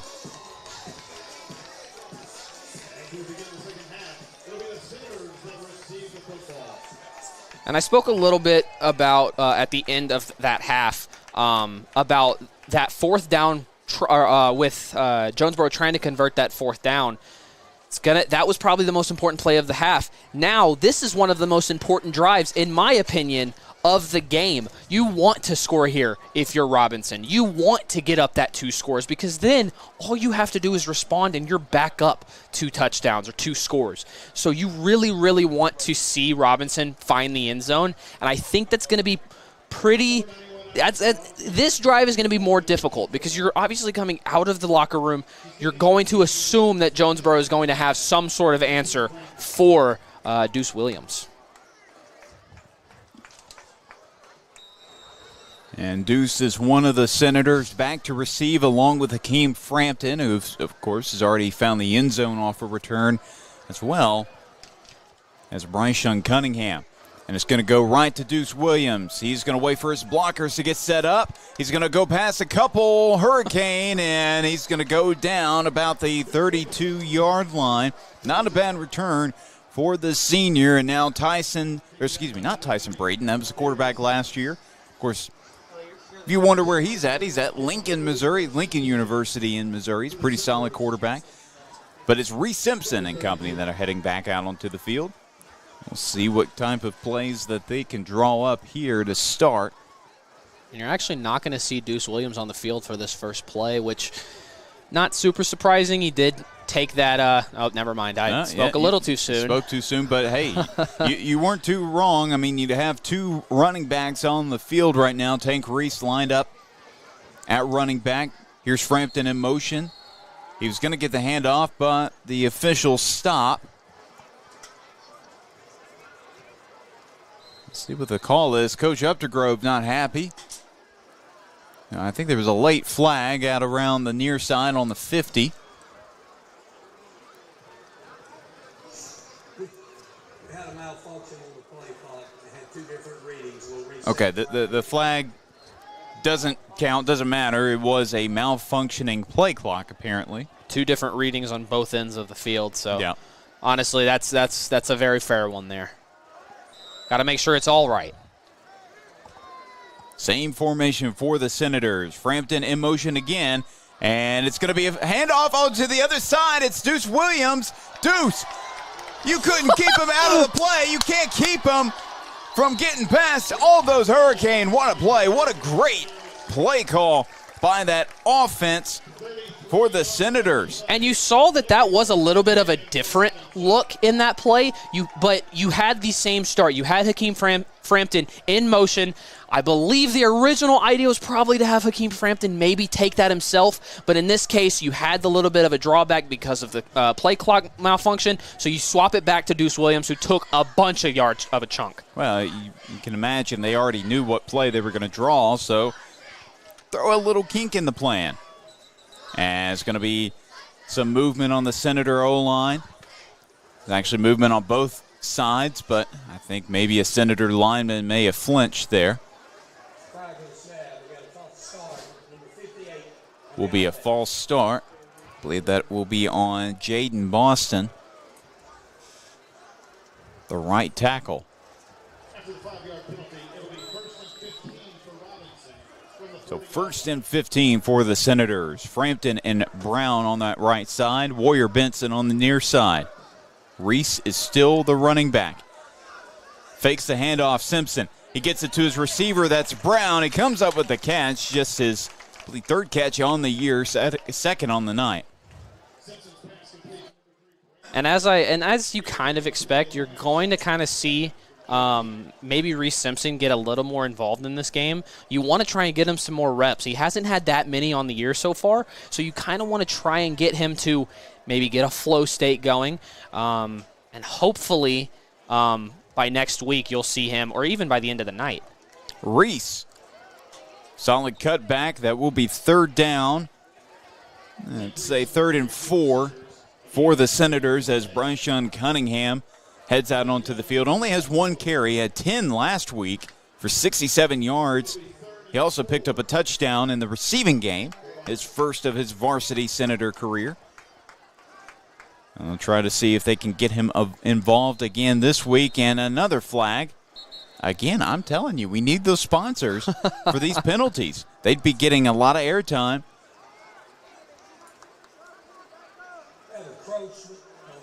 All right, it's encroachment on the Hurricane. It's going to be first down, right? I believe so. Yeah, automatic. I also noticed that if you look at the chain gang, their first down, the down marker is not electronic. I was looking around for the light, and I couldn't find it. It's not electronic. It's the non-electronic kind anymore. Hand off to Cunningham, and they're going to bring him down for the Hurricane. That was number 11, Q Hollis, defensive end, making the stop.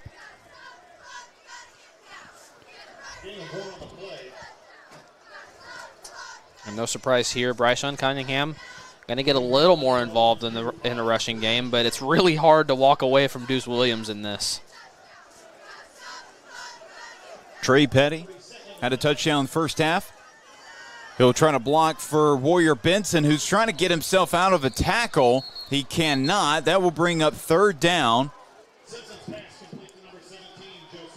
I think they're going to give him a little bit of forward motion because that whistle did come out just before he went out of bounds. So, and it will be 3rd and 5. It's going to be about 3rd and 5 here. That's a little bit more than 5, Will. Sorry, that's 3rd and 7. Okay, to be fair, it did pop up on the board and said 3rd and 5. Yeah. So. Mm-hmm. Okay, see, now it's 3rd and 7. He said it. And more stoppage in play. I think this will be a timeout by Jonesboro. They were not happy with the way that they were set.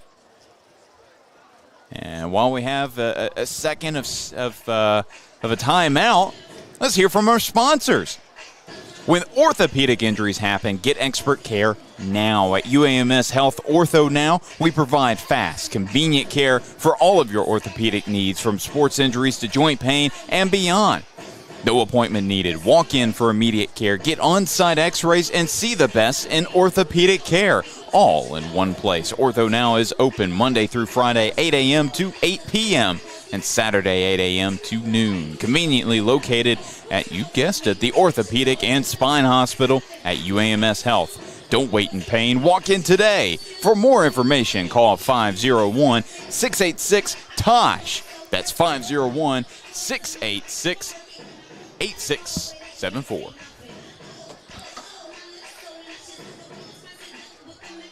It's going to be 3rd and 7 from the 21-yard line. 10-17 left to play in the third quarter. Braylon Brown in motion. Simpson. He's looking for Frampton on that right side. It's picked off. It's picked off by the Hurricane. Campos and Simpson trying to race down to catch him. Will they get to him? No. 10-5 touchdown Hurricane. Very, very well read.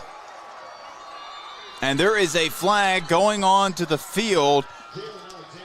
The Senators might like that one. I think that may have been because of celebration.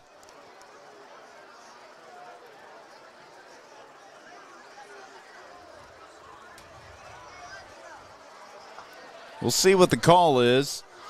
Right now, the score stands at 21-20, as the Hurricane are going to have a chance to head out and kick this First Community Bank extra point attempt.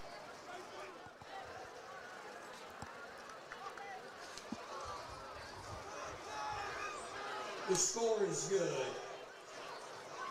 We have unsportsmanlike conduct on Jonesboro. 85 left the team box. The penalty will be assessed on the try, 15 yards. So that penalty will be assessed on the extra point attempt. It was unsportsmanlike conduct on the Hurricane. Not sure exactly who it was, but I think it may have been one of the receivers for the Hurricane. He may have been one of the guys on the sideline headed out onto the field. So he'll probably run a few extra laps in practice. They usually don't have practice tomorrow, so Sunday or Monday, whenever they get back on.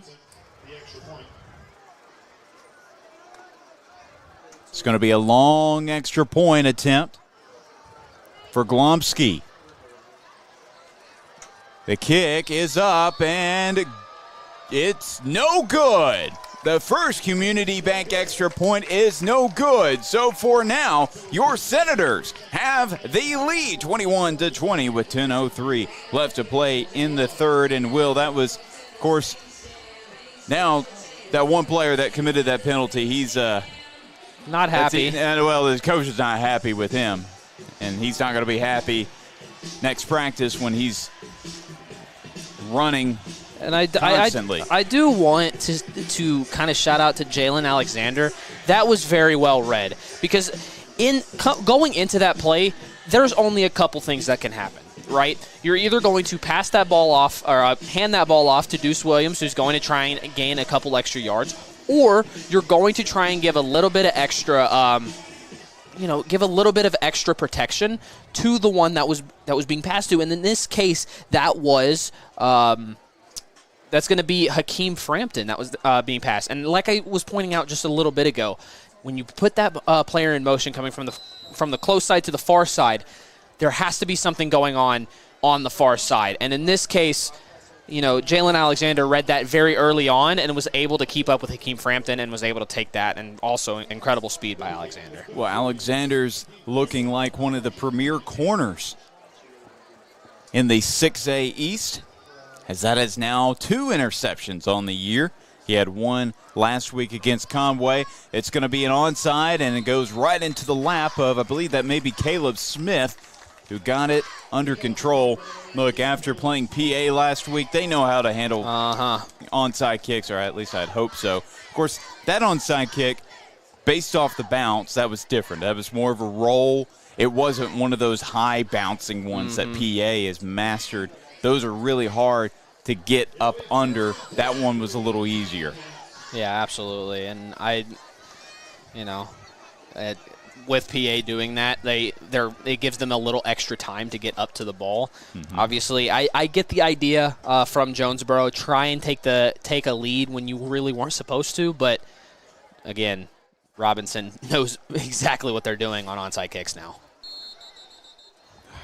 Another flag on the play. I wonder what the call is. Okay, encroachment on Jonesboro. So the Senators get a few yards.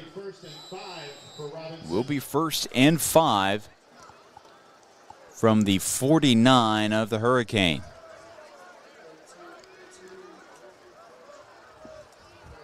Man in motion. Going to be handoff. Deuce cuts back. About a 4-yard run, just short of the first down. But after that interception from the previous drive, I would expect a few more runs, don't you think? Yeah, absolutely. And I really don't think that was much on Reese Simpson. That was definitely the drawn play. But Jalen Alexander read it perfectly.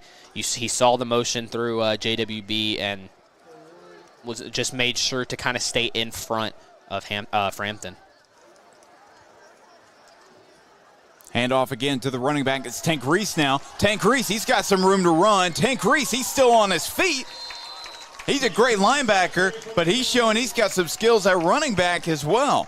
Yeah, we talk a lot before these past couple weeks about Tank Reese, questioning, he's not that much of a running back. He is way more on the defensive side, but showing you specifically he can do it. I know. I was, Tank Reese, Of course, last season he only got maybe a couple of handoffs, primarily in the Wildcat formation. Of course, the running back room was so crowded last year. So this is really my first introduction to reset running back, and more movement this time after that that UAMS first down. Yeah, will be false start. I think they're going to get Fisher-Taylor with that one. Move just a hair.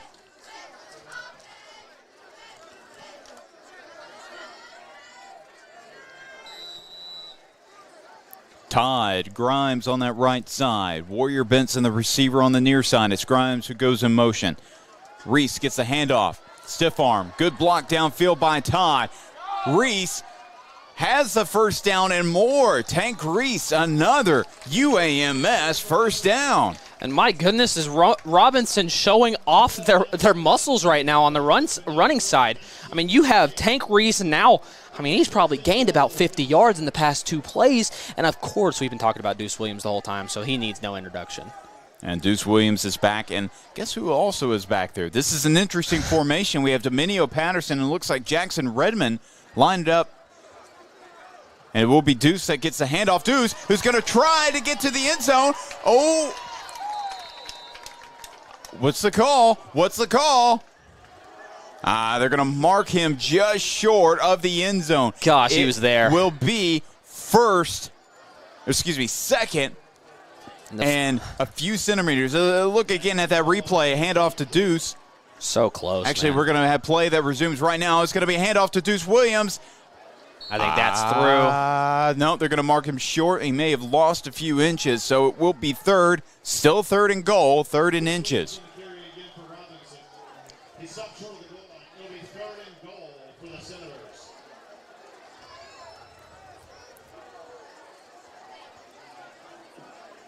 And one of the offensive linemen, the right guard, C.J. Bryant, he's limping there. Hopefully he's all right. Reese is under center. Oh, he's going to take it himself. He's going to try to beat them on the outside. He can't get there. The ball's loose. He was they down. They get on top of it, but that is right. That's the right call. He is on top of it. Well, that was a different play call. Reese Simpson, not really known as a runner, trying to beat them off the edge, but could not get there in time. That might have been Jaquez Jordan that chased him down. You got to go for this. Oh, absolutely. It's fourth and goal. Let's see what they do here. They've tried it with Deuce Williams twice, tried it with Reese Simpson another time. Jaden Todd's the lone receiver. Dominio Patterson and Jackson Redmond are lined up behind him. It's going to be a toss to Williams, he's got to make something out of it. Deuce Williams, he's going to be brought out of bounds, and it will be turnover on downs. Great defensive anticipation by the Hurricane. And they just couldn't get past. And now Deuce is down on the sideline of Jonesboro. Yeah. And trainers are going to go check on him.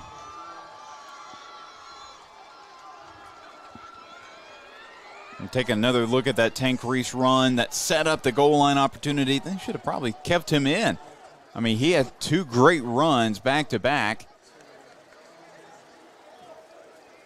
They should have kept him going with that momentum he was gaining.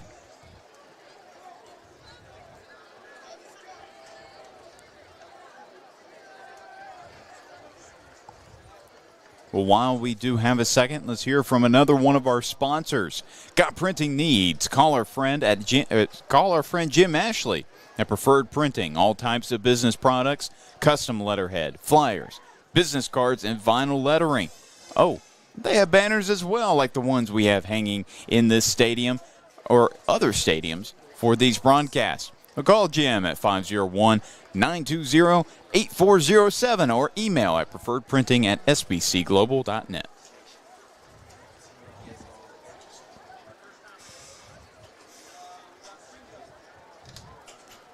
As you can see, Jonesboro taking a knee right now. Not really sure what happened with Deuce. He did get thrown down to the ground really hard once he went out of bounds. He's a tough guy.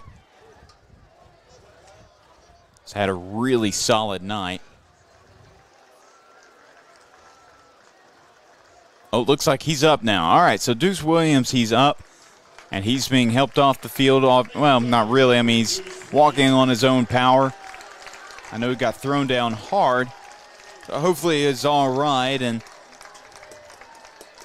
But we're about ready to resume play here.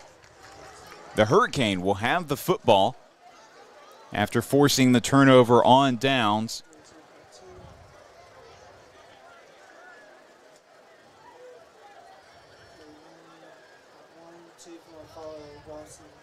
See Frampton checking in on his teammate as Jonesboro lines up out on the field. One receiver on either side. It's Davis on that left side. Jamarius Jackson on that right side. It's going to be handoff to the running back, though. He's met right away by, trying to see, I think that was Lennox Campos in on the stop. That was T.J. Brown on the attempt. That run was stopped for no gain. 2nd and 10. About 6 minutes left to play in the third quarter. And this needs to be a stop here. Another handoff to the running back. It's Brown. He's tripped up. That play's finished off by King. They've got 3 yards on the play, so it will be 3rd, and they're calling it 3rd and 6.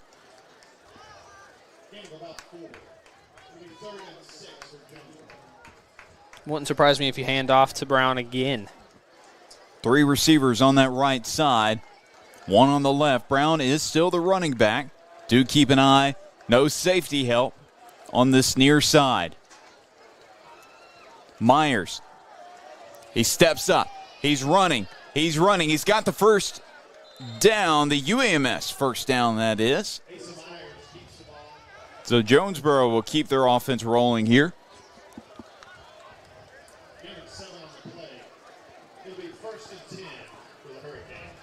And they're going in a hurry up. 2 receivers on their side. It's going to be a handoff to Brown. Gets maybe 2 or 3. And that's kind of been the trend for Jonesboro. Get a first down, immediately hand it off to Brown to see if you can kind of get a big chunk of that 10 yards off. So far, again, I mean, Robinson has done a very good job at stopping that.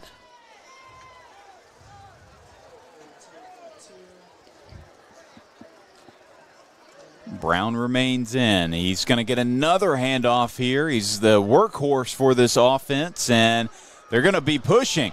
That Jonesboro line pushing. They may have just gotten the UAMS first down. Did not call the whistle for a long time, and immediately the Senators are going to bring in Dominio Patterson. Usually you don't see them let that go for so long, but Dominio Patterson is in. And, yeah, they're going to get the Senators for too many men on the field. But the play's continuing on. Hawkins going up the sideline, goes out of bounds. And a big First Community UAMS first down. I do apologize. It's a weird few plays. Probably the first big play we've seen from Caden Hawkins this game after over 100 rushing yards in their previous game against Conway. But there were too many men on the field for the Senators. Jonesboro was in hurry up, and Senators couldn't sub out quick enough.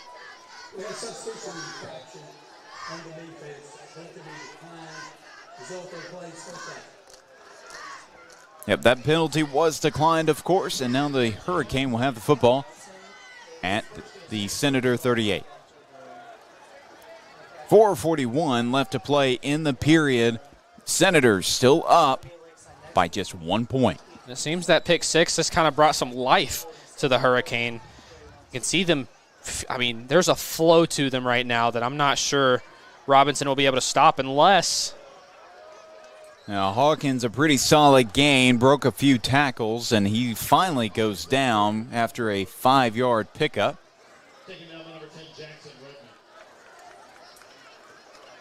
Actually, they're going to call it a 4-yard pickup, so 2nd and 6. Another flag. I think they're going to get it to Jonesboro. Yep, another encroachment penalty on Jonesboro. Hey, I know there's been a lot of flags. At least they're not all on Joe T. Robinson.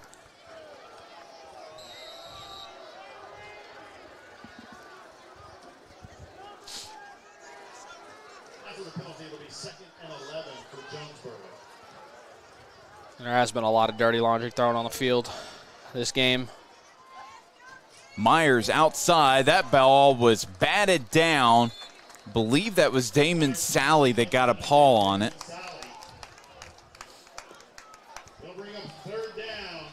Now it is 3rd and long for the Hurricane. 3rd and 11 with 4:13 left to play. They are down by 1 point.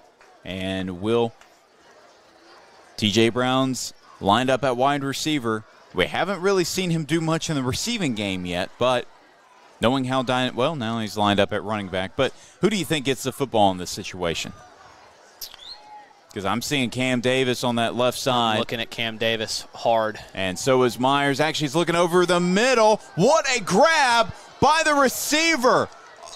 What a grab. My goodness, that was 21.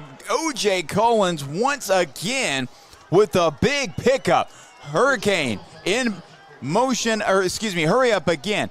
Hand off to Brown. Brown, he's got some good room to run, and now he's got a house call. T.J. Brown with a touchdown. And like you said before, when they go and hurry up after a big passing play, they immediately hand off to T.J. Brown. Now the Hurricane are on top. Yeah, that's just very rough when it comes to Robinson.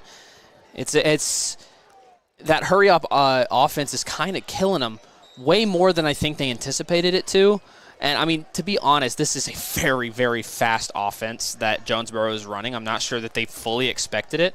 One of those penalties was, as the extra point is going to go through, UAMS extra point, but that was the First Community Bank. Hey, you've been messing it up too. I know, it's all right. It's all right. But, hey, while we have the second before the kickoff team heads out onto the field, let's hear from First Community Bank.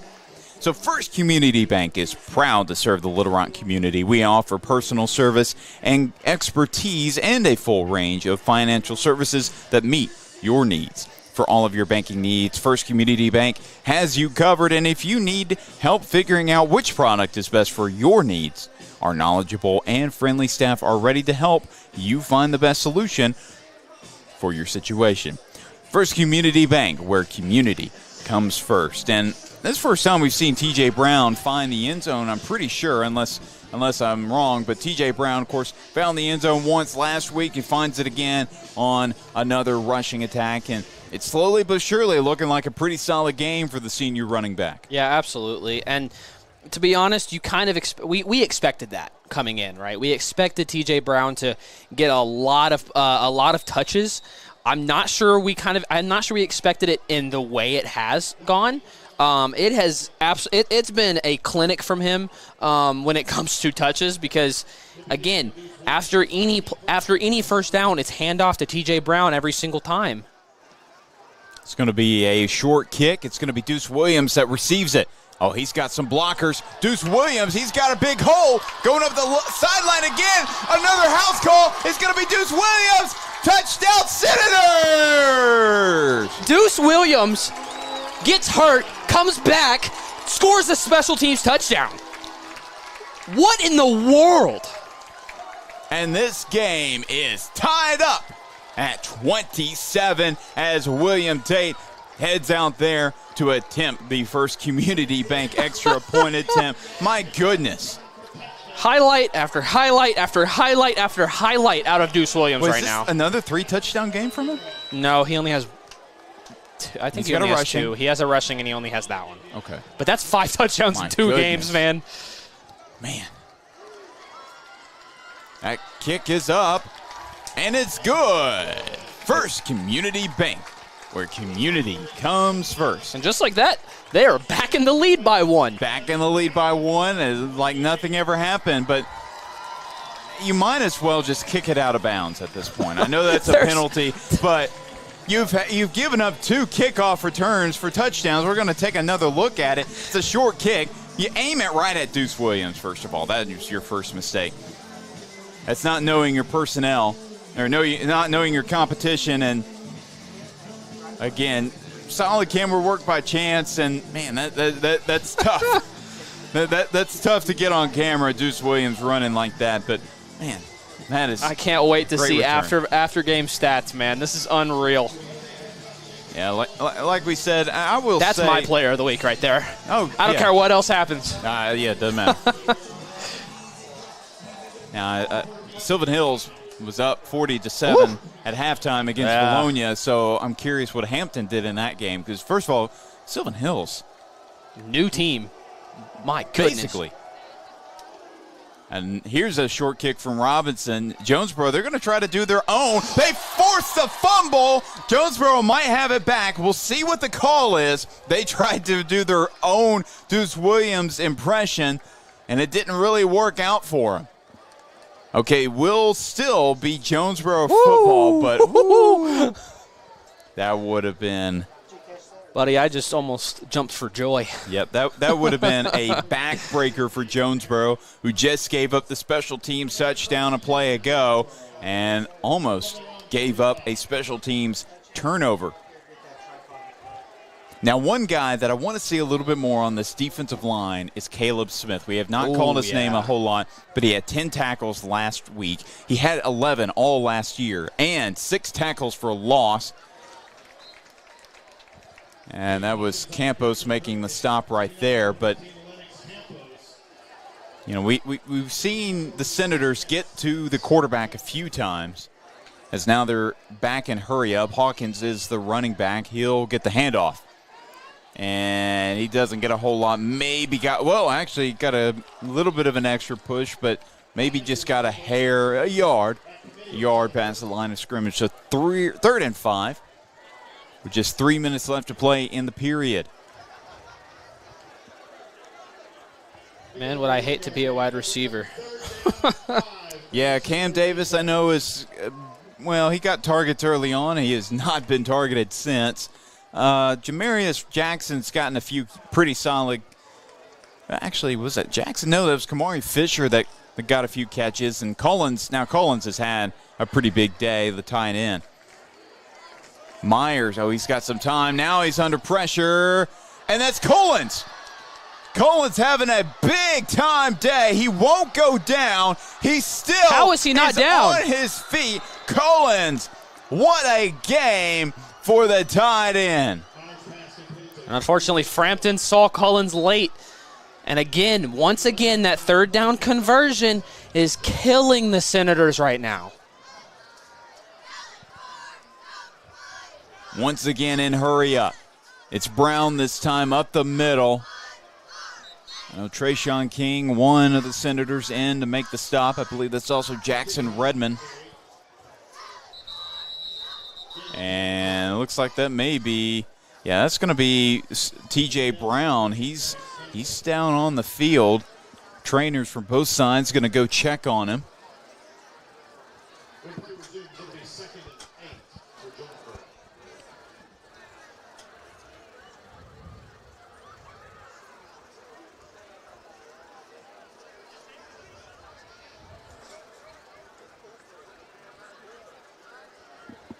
28-27 is your score with 2:08 left to play in the 3rd quarter. It's been a very physical ball game. T.J. Brown probably has 20 rushes on his own. We've seen a little bit of Caden Hawkins, but we've seen a lot of O.J. Collins. I think he has 4 catches on the evening. He's gotten a touchdown already. It seems like all of his catches have been for big-time first downs or 10-plus yards every time. I mean, he's been a big play receiver for him tonight. Haven't seen a lot of Cam Davis, who had a career game last week against Conway, as T.J. Brown is up as he's getting helped off the field, not putting pressure on that left leg, but good to see that he's coming off the field right now. And it looks like he tried to put a little bit of pressure on there. Couldn't quite do it. We may be seeing a bit more of Caden Hawkins this game. Of course, he had a phenomenal game last week against Conway. I believe had 132 rushing yards, average about 10 yards a carry.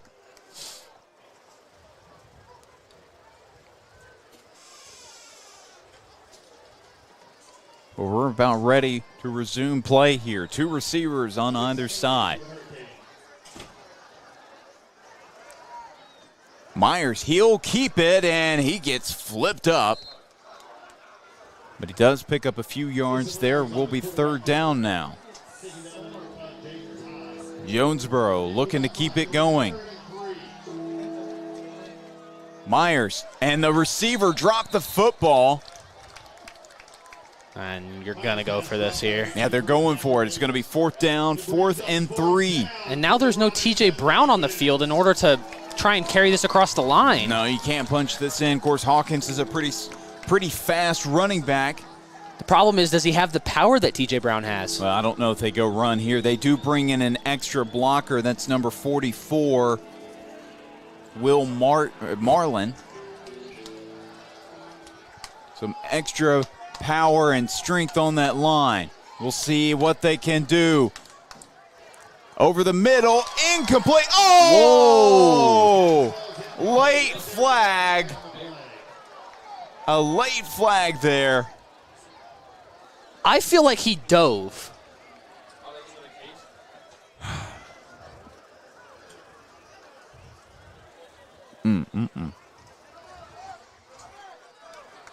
That would have been the stop that the Senators needed there on 4th down. Just up by 1. Pass interference. Number 6 on the defense. Penalty being enforced half the distance to the goal. Of course, that is half the distance to the goal. And Hurricane. And here's the replay here. You can see on that left side, Norwood's matched up. Oh, my goodness.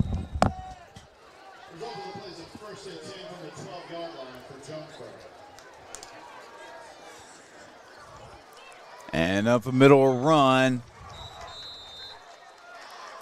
It was Caden Hawkins that time, and still don't really agree with that call, but that one definitely hurt for Senator fans. The crowd definitely hushed a bit after that near 4th down stop.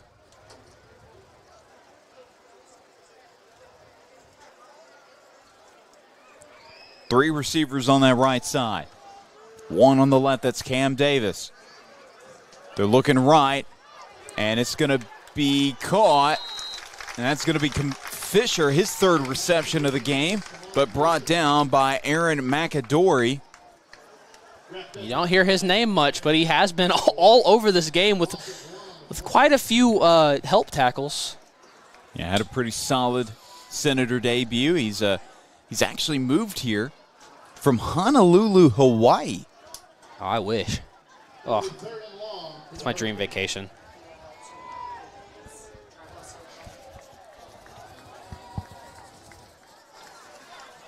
Three receivers is going to be an empty set, but 3 receivers on that right side, on the left, 2 on the near side.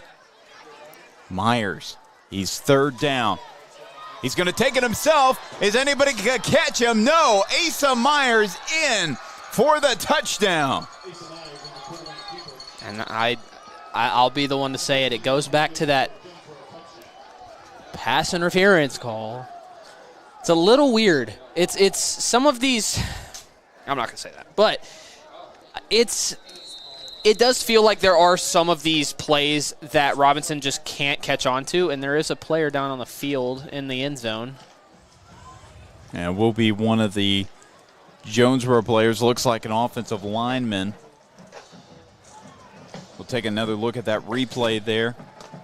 Actually, this is that pass interference call that was Cam Davis he was looking for, and Kalen Norwood. That was really good coverage by the freshman.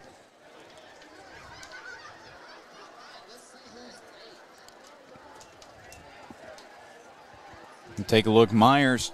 Nobody home, nobody spying on the quarterback, and easy run in for the senior. I believe that may be his first rushing touchdown of the year. Actually, no, it's not. Second rushing touchdown of the year. That Hurricane is up on the field, or getting off the field, so it's good to see him all right.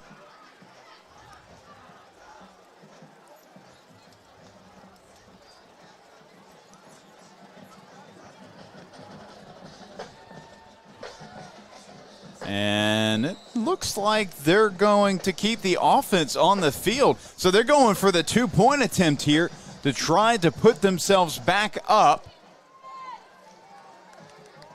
With 7. It's going to be Brown. He's going to toss it behind him. It's going to be a pass. He was looking for Myers. There was a pass. Yeah, it is going to be on Jonesboro. I do see Coach up. Yeah, it was a legal motion. So that play did not work, and now Jonesboro still has the lead, just up by 5, though.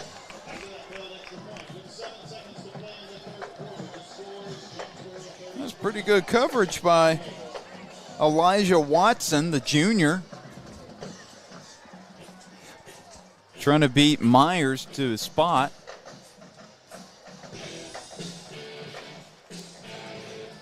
Of course, now the Hurricane will kick off here. And we'll see just what happens on this kickoff return. Look, I mean, look at all those well, you can't see on your camera angle right now, but look at all those playmakers. You got Hakeem Frampton. You have Bryce Young Cunningham. You have Braylon Brown. You have Josiah Warrior Benson. You have Deuce Williams. And I believe that maybe Jaden Todd as well. I mean, you have to pick your poison. Who do you not kick to? Yeah. I mean, you gotta rank them. It's like, all right, here's pros and cons of kicking to each one of these guys. The main con for Jonesboro is they can all take it to the house. Yeah, especially with the blocking that they've been able to, or that Robinson has been able to generate.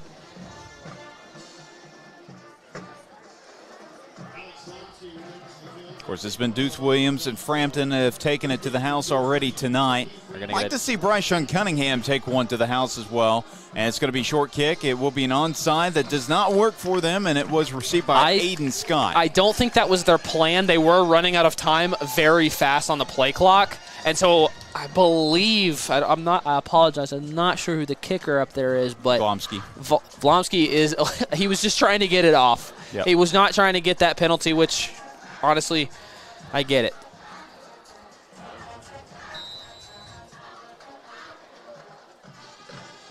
You're going to get time for one play here in the third quarter, to end the third quarter.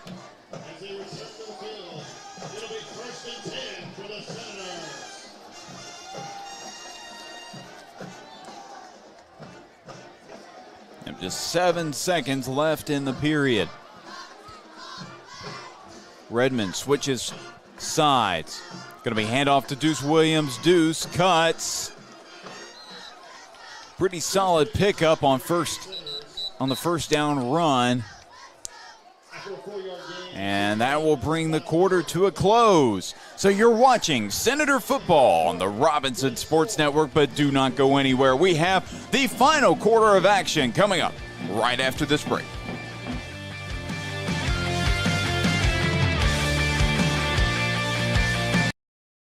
I would say school choice is a great option. You can do your research like we did, visit with other parents that have children in the district. We visited the schools before we made the choice to come here. We chose to school choice because we have had such a great experience here. Teachers, staff have been so helpful and reassuring, and we've been forever grateful for it. And I'd do it all over again. PCSSD is a great option no matter where you live.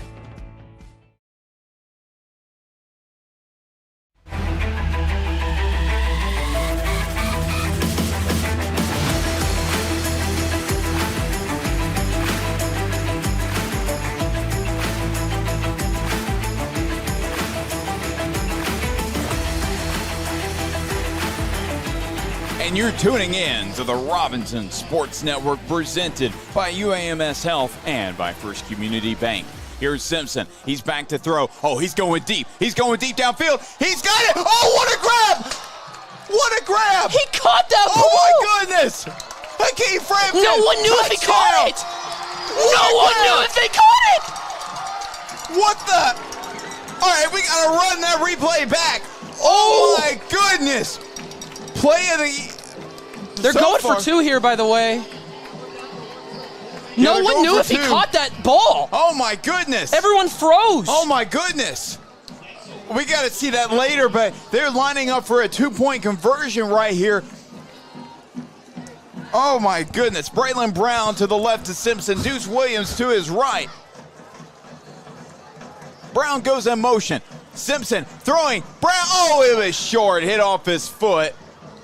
And that was incomplete. That 2-point conversion failed. All right. They're back up by 1. Let's look at this. Simpson, first of all, at the 48-yard line. Of course, it's more than 48, but look at this. Oh, my goodness. Even his defender thought he dropped it. What a grab. The entirety of the rest of Robinson had no idea what happened because it looked like Frampton just slowed down because he thought he dropped the ball. I didn't hear any screams. No cheers, no like. What a grab. Oh, my goodness. I found play of the week. Hakeem Frampton, you're him. Oh, my goodness. First offensive touchdown of the year, finally. That's the way to do it. Second of the night. Hey, Deuce Williams had a great night, but Hakeem is probably saying, hey, Deuce, I might be player of the game. That right there is the son of Dwayne Frampton. If you guys don't know, that is a legendary wide receiver in Arkansas State history, an alum for me. Goodness. As an alum for Arkansas State, dude, oh my gosh, that unbelievable catch. He does not drop passes. No. He catches them, even with one hand. Yeah. I don't know if he's a righty or a lefty, but that was a left-handed catch. Yeah. I mean, that was incredible. Oh, my goodness. His dad's got to be smiling right now, happy with his son. Maybe he was hoping that he'd come away with two-handed catch, but he got free from the return, but he might have called for a fair. He might have called it a fair catch right there, but either that or I think a teammate actually called fair catch, and he's the one that ended up with it. So the Hurricane will have the football at around between the 40 and the 45. I'm not really exactly sure where they're going to place it. No, not even close. 36-yard line. Oh, my goodness.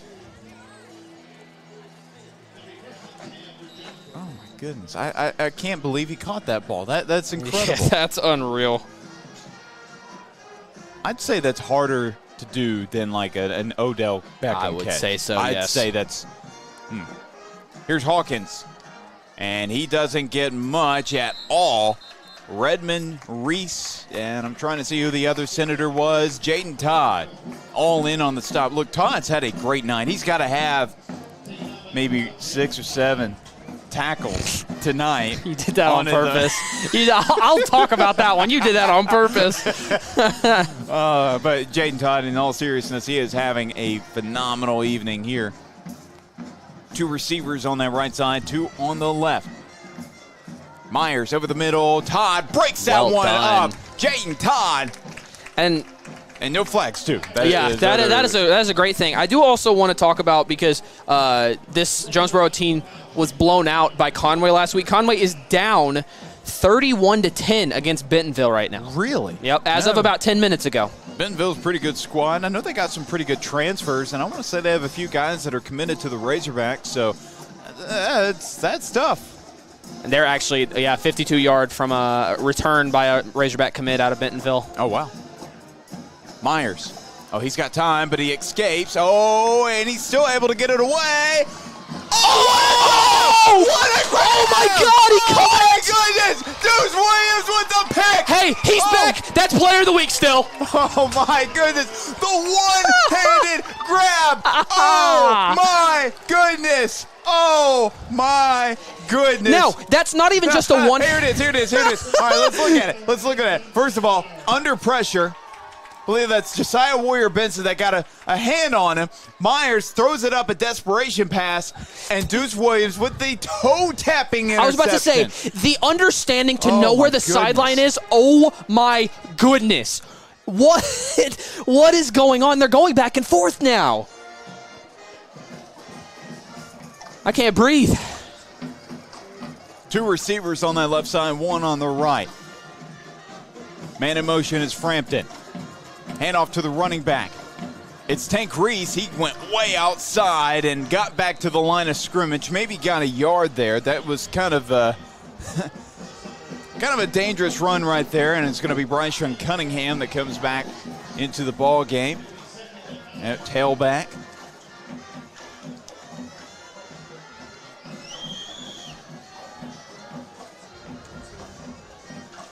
Will be 2nd and 9. Simpson gets the play call here.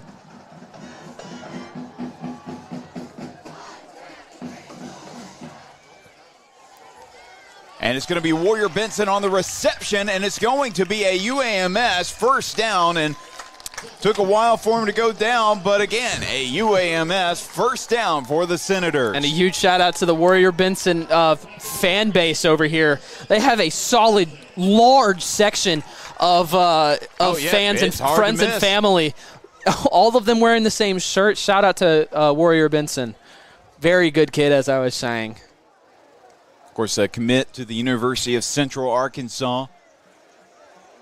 Transferred from Maumelle. Before that, transferred from CAC.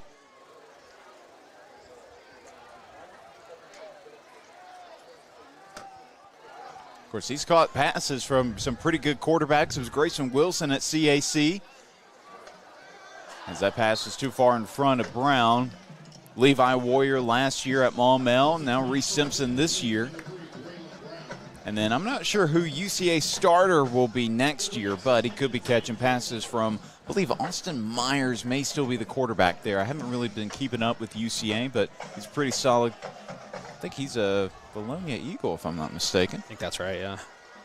Of course, Bologna not having a great night. That's an understatement. 2 receivers either side. Man in motion is Petty. And that ball was low, hit the ground before Frampton was able to catch it. A big shout out to our boss and current cameraman, Steve Henson, for clipping that catch by Hakeem Frampton in the middle of it all. That was incredible. How many games do you see 2 incredible one-handed catches? Back-to-back drives, nonetheless. Exactly. Simpson. Oh, he's going to go deep. He's got Scott. Oh, got hit hard. Yeah, he can't do much there. That was Jaquez Jordan with the breakup, and that brings up 4th down. We'll see what the Senators do here. I think you're kind of feeling good about this Robinson defense, so it would not surprise me if they try something here. It's a little too far out for Tate, and I think it may be slightly too close to punt. Yeah, they're going to stay on the field here. They're going to bring in an extra receiver. It's Petty and Warrior Benson on that left side. On the near side, it is Brown and Frampton. Deuce Williams is the tailback.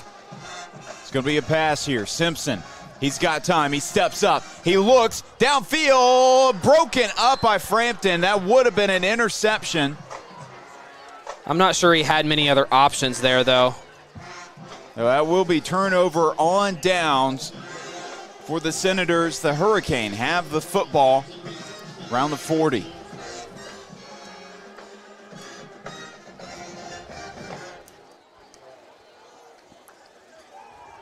Honestly, if they had intercepted right there and Frampton tackled them, would have been better field Actually possession. Better, yeah, because, I mean, Frampton was there. He would have had that tackle at about, what was that, the 15 or so? Yeah, something like that.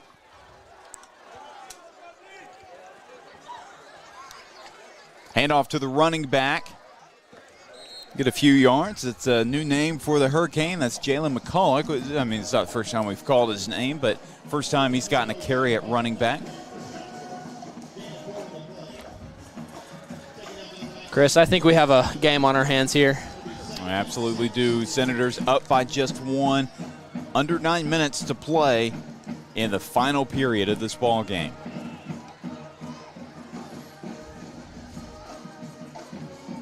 And broken up by McAdory. Great play by the senior, breaking it up against Cam Davis. Yeah, and I think Cam Davis actually had that ball in his hands, and I think McAdory took it out of his hands, which is exactly what you're supposed to do in that situation. When you get beat off the line, you want to try and just break up whatever you can, and he did it perfectly.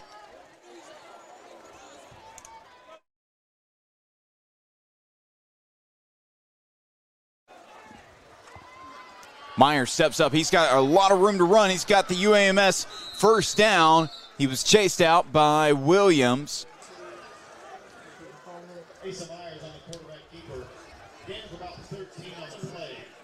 Meyer showing his two-way ability, his dual threat ability here. It's just something that Robinson hasn't really taken into consideration, I think, at all. No, I mean, he had 8 rushes for about 39 yards last week. He did have a score, and he's already had a rushing touchdown this game, but as Cam Davis brought down immediately, that was Jaden Todd on another tackle, but it looks like Davis has heard the Robinson coaches are calling for the Jonesboro training staff to get to him immediately, and they're asking for some room here.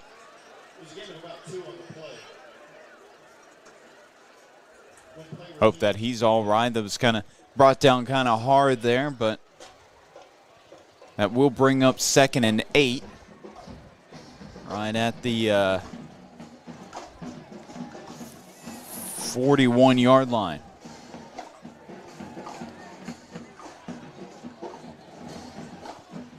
Take a look at a pretty solid crowd here at Charlie George Stadium on this, what started out as an overcast Friday night, and it's good to see that Cam Davis is all right. He's being helped off the field right now. Slight limp. Take a look at the Joe T. Robinson cheerleaders. They had a pretty solid halftime performance in addition to the band. I was going to try and, make a call on them. They had some solid, whatever, but I don't know, cheerleading terms or anything. No, I don't So either. I'm not even going to try. I feel like it'd be offensive to them. Well, it'd make us look silly, honestly. I good cheers. I feel like I look silly when they did a good job. They did have good cheers. I have the right idea of what looks good. I just don't know the terms. Yeah, that's fair. Hurricane offense ready to get going. It's TJ Brown. First time we've seen him in a while since he left the field due to an injury. It's good to see him back.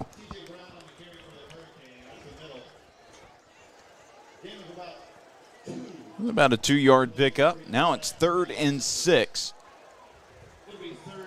for Jonesboro.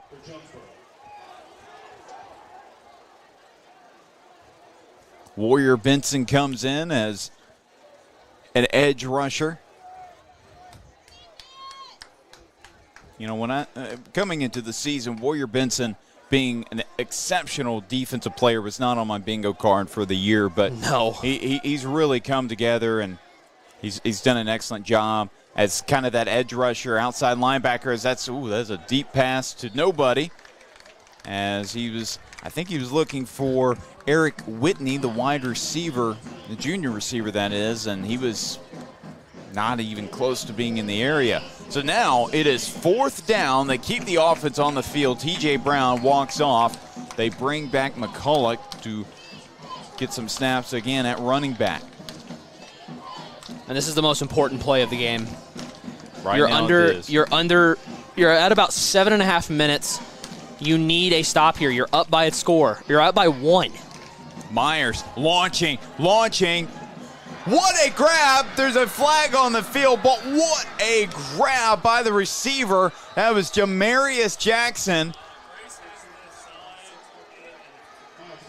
Kyron Grimes was saying that he pushed off, so we'll see if they give him that call here.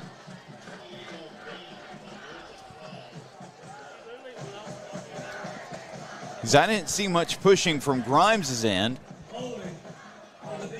Oh. That was holding on Grimes.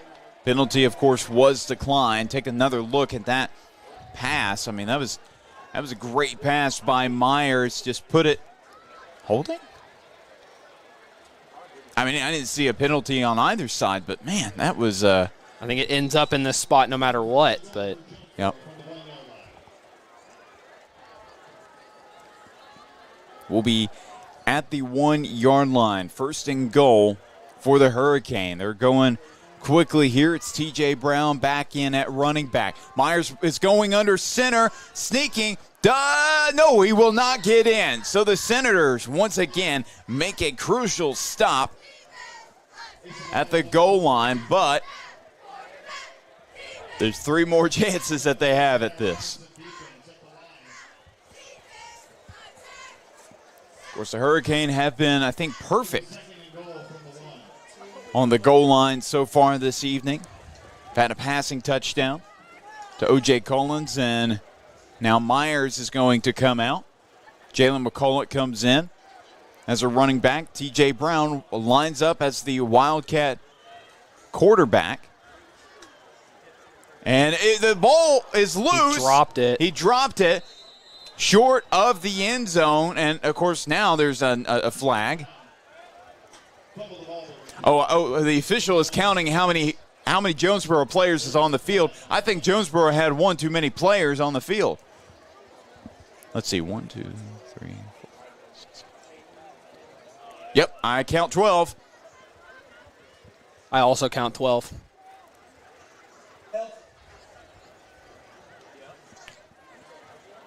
Now, Coach Updegrove trying to get an explanation. I think he'll be happy with the explanation here.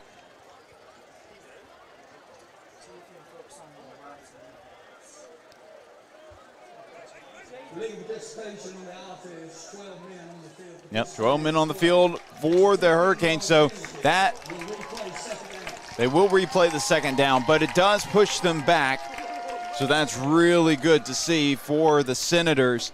They needed them to get pushed back, and now they're going to be lined up about the 16-yard line. Still in the red zone. It is still second and goal.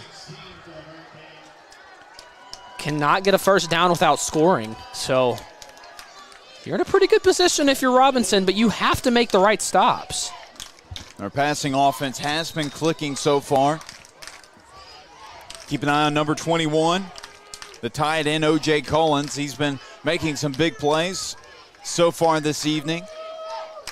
T.J. Brown, the running back on the right side of Myers. Myers looking, end zone, and Todd breaks it up once again. Got right in front of the receiver.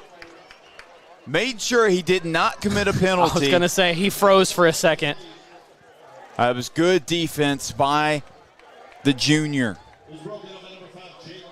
As far as defenders has to go, players of the game, defensively, my pick so far is Jaden Todd. I mean, he's just had one heck of an outing. I mean, he is turning into a star right in front of our eyes. Now it's 3 receivers on that left side, 1 on the right. Brown to the right of his quarterback, Myers. Myers looks right, and that's picked off. Did he get it? I think he picked that off. I think so. He picked it off. What a play! Who is that? Kai Red Grimes with the interception. Touchback. They will have the football at the 20-yard line. That's called getting your get back. He's the one that was got a penalty called on him. Ball caught at the 1 on him, gets the interception. That is a very important interception as well. Take a look at it. Myers up over the top, just overthrew his receiver, and Grimes, once again, another Senator with a toe-tapping interception. The most important drive of the game right now, right? Because if you can score here, you are up by 8 minimum, right? Well, did I do my math right? Yep, no. No, well, I didn't. Score 7. Well, up 7 minimum. Yeah. You score the extra point, which Tate is good for normally. Run up the middle. Of course, they may be just trying to drain some clock here. You do have 6:15 left to play in the ball game. It's second down. And Jonesboro only has two timeouts left. They do have 2. Senators have all 3 of their timeouts still. But they there's plenty of time, 6 minutes. They're going to try to punch this in. I don't see a passing play in the near future. No, I don't see that either. At all. But I think they may still be trying to go score here. I mean, the passing just hasn't been in a rhythm so far this second half. But here's Simpson to Warrior Benson. Got it to him. He does not go down first time. I lied. Yeah, we're throwing all of you off right there. About a 2-3 yard reception by Warrior Benson. And he's not an easy guy to be brought down. About 6'3", maybe 200 pounds. He's a tough receiver to tackle.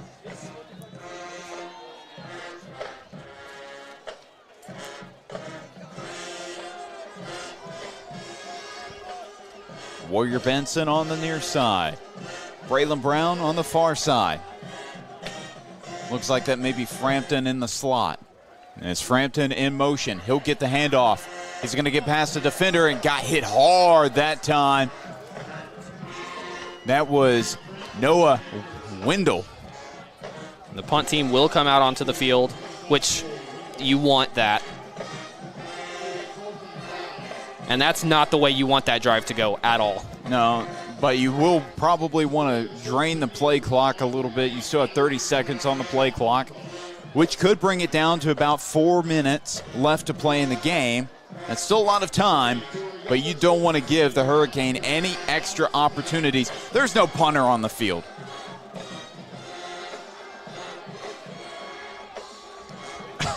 There is now a punter on the field. All right, William Tate's out there now. He's got to punt it right now, though, as they're bringing pressure. That's a pretty solid punt for Tate. For that. And they're going to let it bounce. Yeah, let it bounce. That was a great punt for Tate, who just got back on the field. He might get an earful from a coach.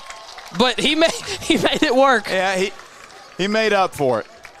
He flips the field. It'll be 1st and 10 for Jonesboro. That's a good punt.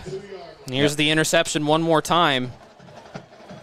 They just have not been able to capitalize on offense after these great plays from the defense. But we'll see if that defense can hold up one more time. With 3:55 left to play in the ball game, the Senators up by 1. They just need that one more stop to be in a solid position. Asa Myers and company, though, they're looking to string together a few good plays and try to finally finish what they started in that first quarter. It's going to be handoff to the running back, and Brown breaks one tackle but is brought down. I saw maybe Matthew Mocha, one of the Senators, in on the stop.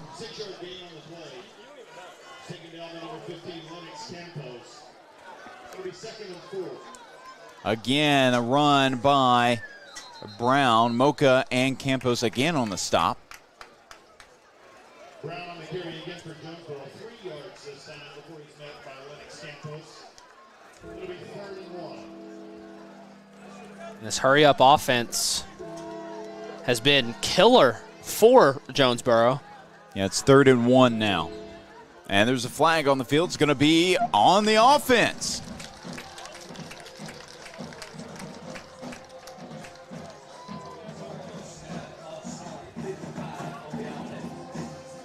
This Jonesboro line can't seem to stay still. No, they can't. They've been providing some really good holes for Brown, Hawkins, Myers as well, but man, they just can't stay still. Shooting themselves in the foot a few times. Which it is still second game of the season. That will happen. Handoff to Brown. Campos met him again. Reese, Todd, and King were also there to make the play.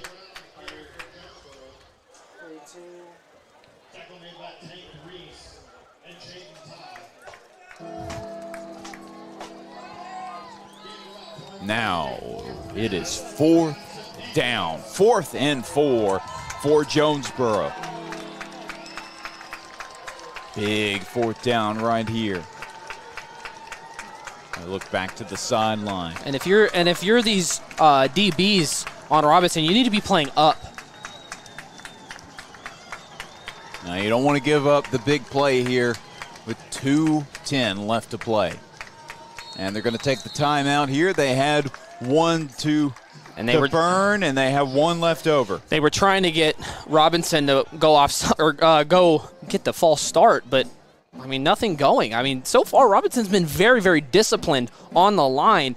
We've really only seen any encroachments and offsides by the Hurricane. You can really feel the energy. You really can. Well, it's tense. It's very tense. Not a lot of energy at the moment, but we will, of course, see that pretty soon. I mean, this has been an incredible ball game. If you remember from last year, it was another close game against the Hurricane, but it was in Jonesboro last year. And of course, the Senators ended up with the win, their first win of the year last year, and they're hoping that they can come away with their second win this year. Now, for the Hurricane, they're hoping that they can get their first win of the year, the first official win, after losing their season opener against Conway, in Conway. And I'm watching this. I'm watching the strong safe or the free safeties try and play over towards this close side. Man in motion. That's Fisher. Myers. That ball's batted down. Turnover on downs with 2 minutes left to play. The Senators take over in Hurricane territory. Well done. I've been saying this a lot, but that was the most important play of the game, and they played it perfectly. It only matters in the crunch time, right? That's crunch time, and that's exactly how you get back. Now, there is over 2 minutes here. Is there a 2-minute warning in high school? I apologize if I don't know that. No. Okay, there's not. So there is still one timeout on the side of Jonesboro. So you're probably going to see that come in very quickly here. But you're going to see a lot of run plays, and you're going to see a lot of, honestly, kneeling towards the end there. Hand off to Williams. And he'll get a few yards there. Jonesboro, they may wait on the timeout. I'm not sure.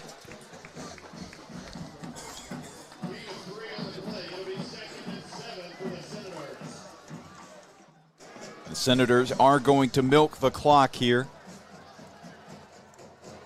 1:40 left to play. Senators up by 1.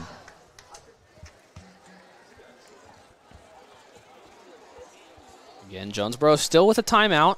15 seconds on the play clock.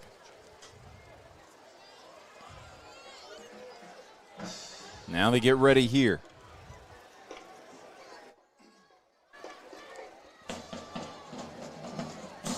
Hand off to Williams. Barrels right through.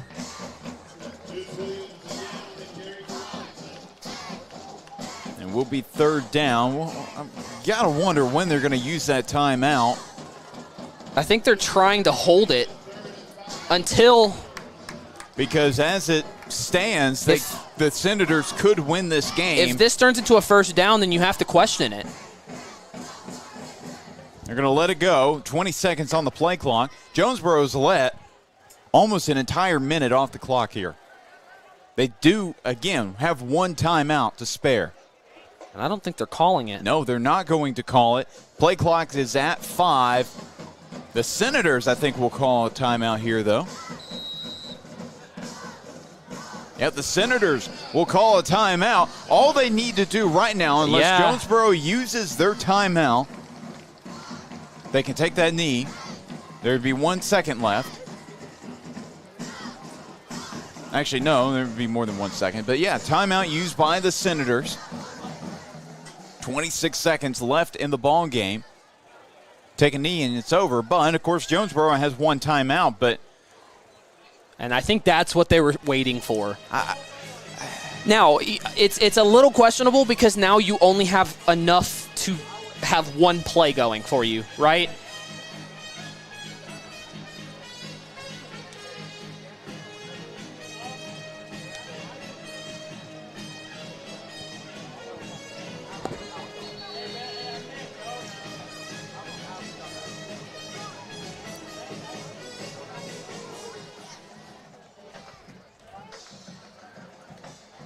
will be 3rd and 5. 26 seconds left to play in this ball game.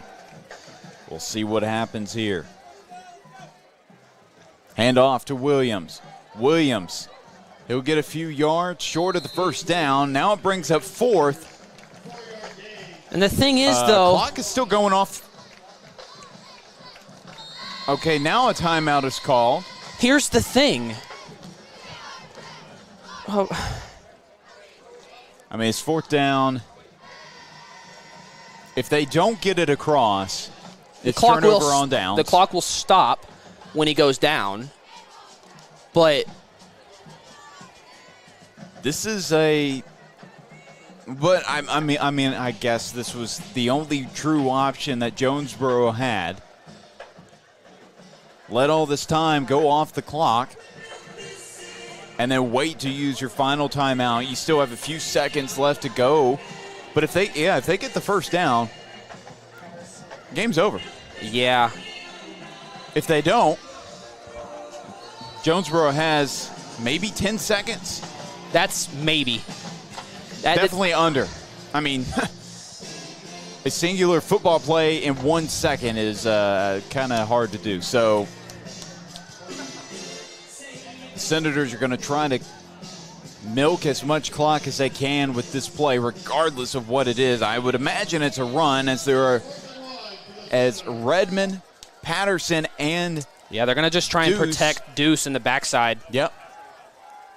Will be a handoff to Patterson. Yeah, wow. It's Big Pat. Oh, it's Big Pat. He's still rolling. He won't go down. Big Pat, second rush of the year. And he ends it. And that's a UAMS first down. And the Senators. Well, there's flags on the play, apparently. Oh, I was ready to call it a win.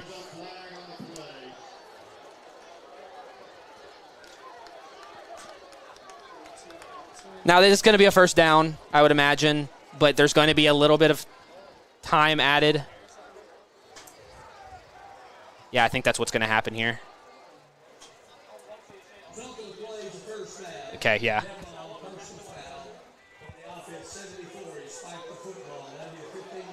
Oh. It's still a first down. He spiked the football. It's still first down. Still a UAMS first down. So they're going to kneel this. You can call it in just a moment. All right. You can call it in just a moment. Man, they pushed him back a long ways, but take another look at this.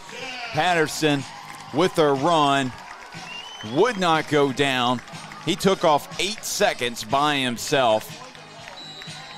Yeah, he saw that spike there at the end, and that is it. Yeah, they're going to go ahead and run the clock. That is it. The Senators are 2-0 on the year.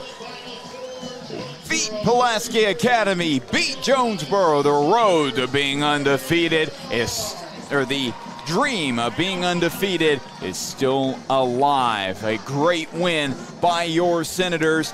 34-33 is your final score.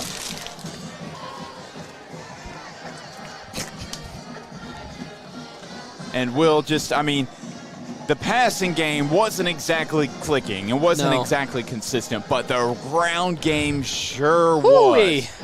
My goodness, did Deuce Williams have himself a game. I can't wait to be able to see the final stats to end that off. But we know he had 2 touchdowns. We know that Hakeem Frampton had 2 touchdowns. Did he have 2 touchdowns? Yep. Yeah, he did have 2. Or did he only have 1? I think he only had 1. No, he had 2 because he had an offensive touchdown. He did. Yeah, so, I'll go ahead and name the defensive because I'll give you the honors of giving the offensive player of the game. Okay. My defensive is Jaden Todd. Absolutely everywhere the entire game. Now, I do want to give a huge shout out to Kyron Grimes, who had the very, very, very clutch interception in that last drive or the second to last drive that they had. I believe that was around the 4-minute mark, 3-minute mark, around that. So a big shout out to Kyron Williams, Kyron Grimes, and I'll let you name the offensive player of the game. Allow them to drain some clock. Which, and you could see at the end that's what hurt Jonesboro. Yep.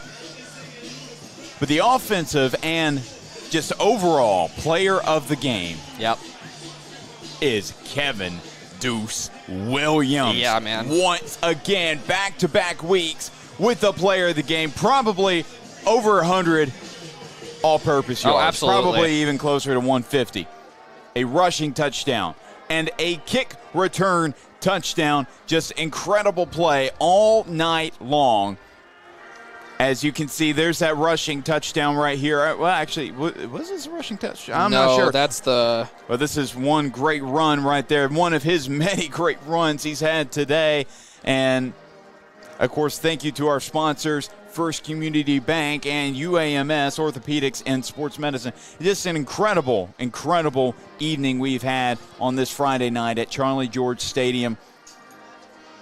It was, again, the ground attack was incredible. Tank Reese really impressed me. Absolutely. Isaiah Tank Reese had a fantastic game on the ground. And chances are, when we look at that box score, he's going to have double-digit tackles again. I mean, we didn't talk enough about him on defense. We called his name more on offense. But, hey, and Dominio Patterson, also a part of that great rushing attack tonight.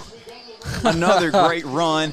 And I got to see a few other names get a few receptions. Jaden Todd, first reception of the year. Yeah. I mean, he played great on defense, but he had that first reception. And Trey Petty. Yeah, first catch touchdown. And first touchdown of the year. Great to see. But, of course, thank you all for tuning in here tonight. Once again, your final score, Robinson 34, Jonesboro 33. It is Hot Springs Lakeside coming up next. It will be on the road. I don't think we'll have a home game for about a month. Yep. It's going to be a tough schedule. There'll be a bye week mixed in there somewhere. I think it's next week. Okay, all I believe right. it's next week. I will confirm that here in just a moment.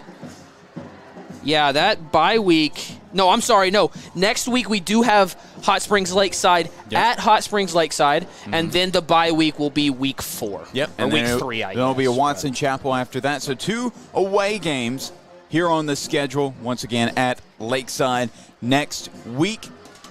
Of course, if you're a Senator fan, you were watching last year, may not be a big fan of Lakeside, as they fortunately lost to the Rams in the playoffs last year in a nail-biter and a heartbreaker for sure. But again, thank you for listening and tuning in tonight. See you in Hot Springs next week. But until then, stay safe, have a great evening, and go Senators!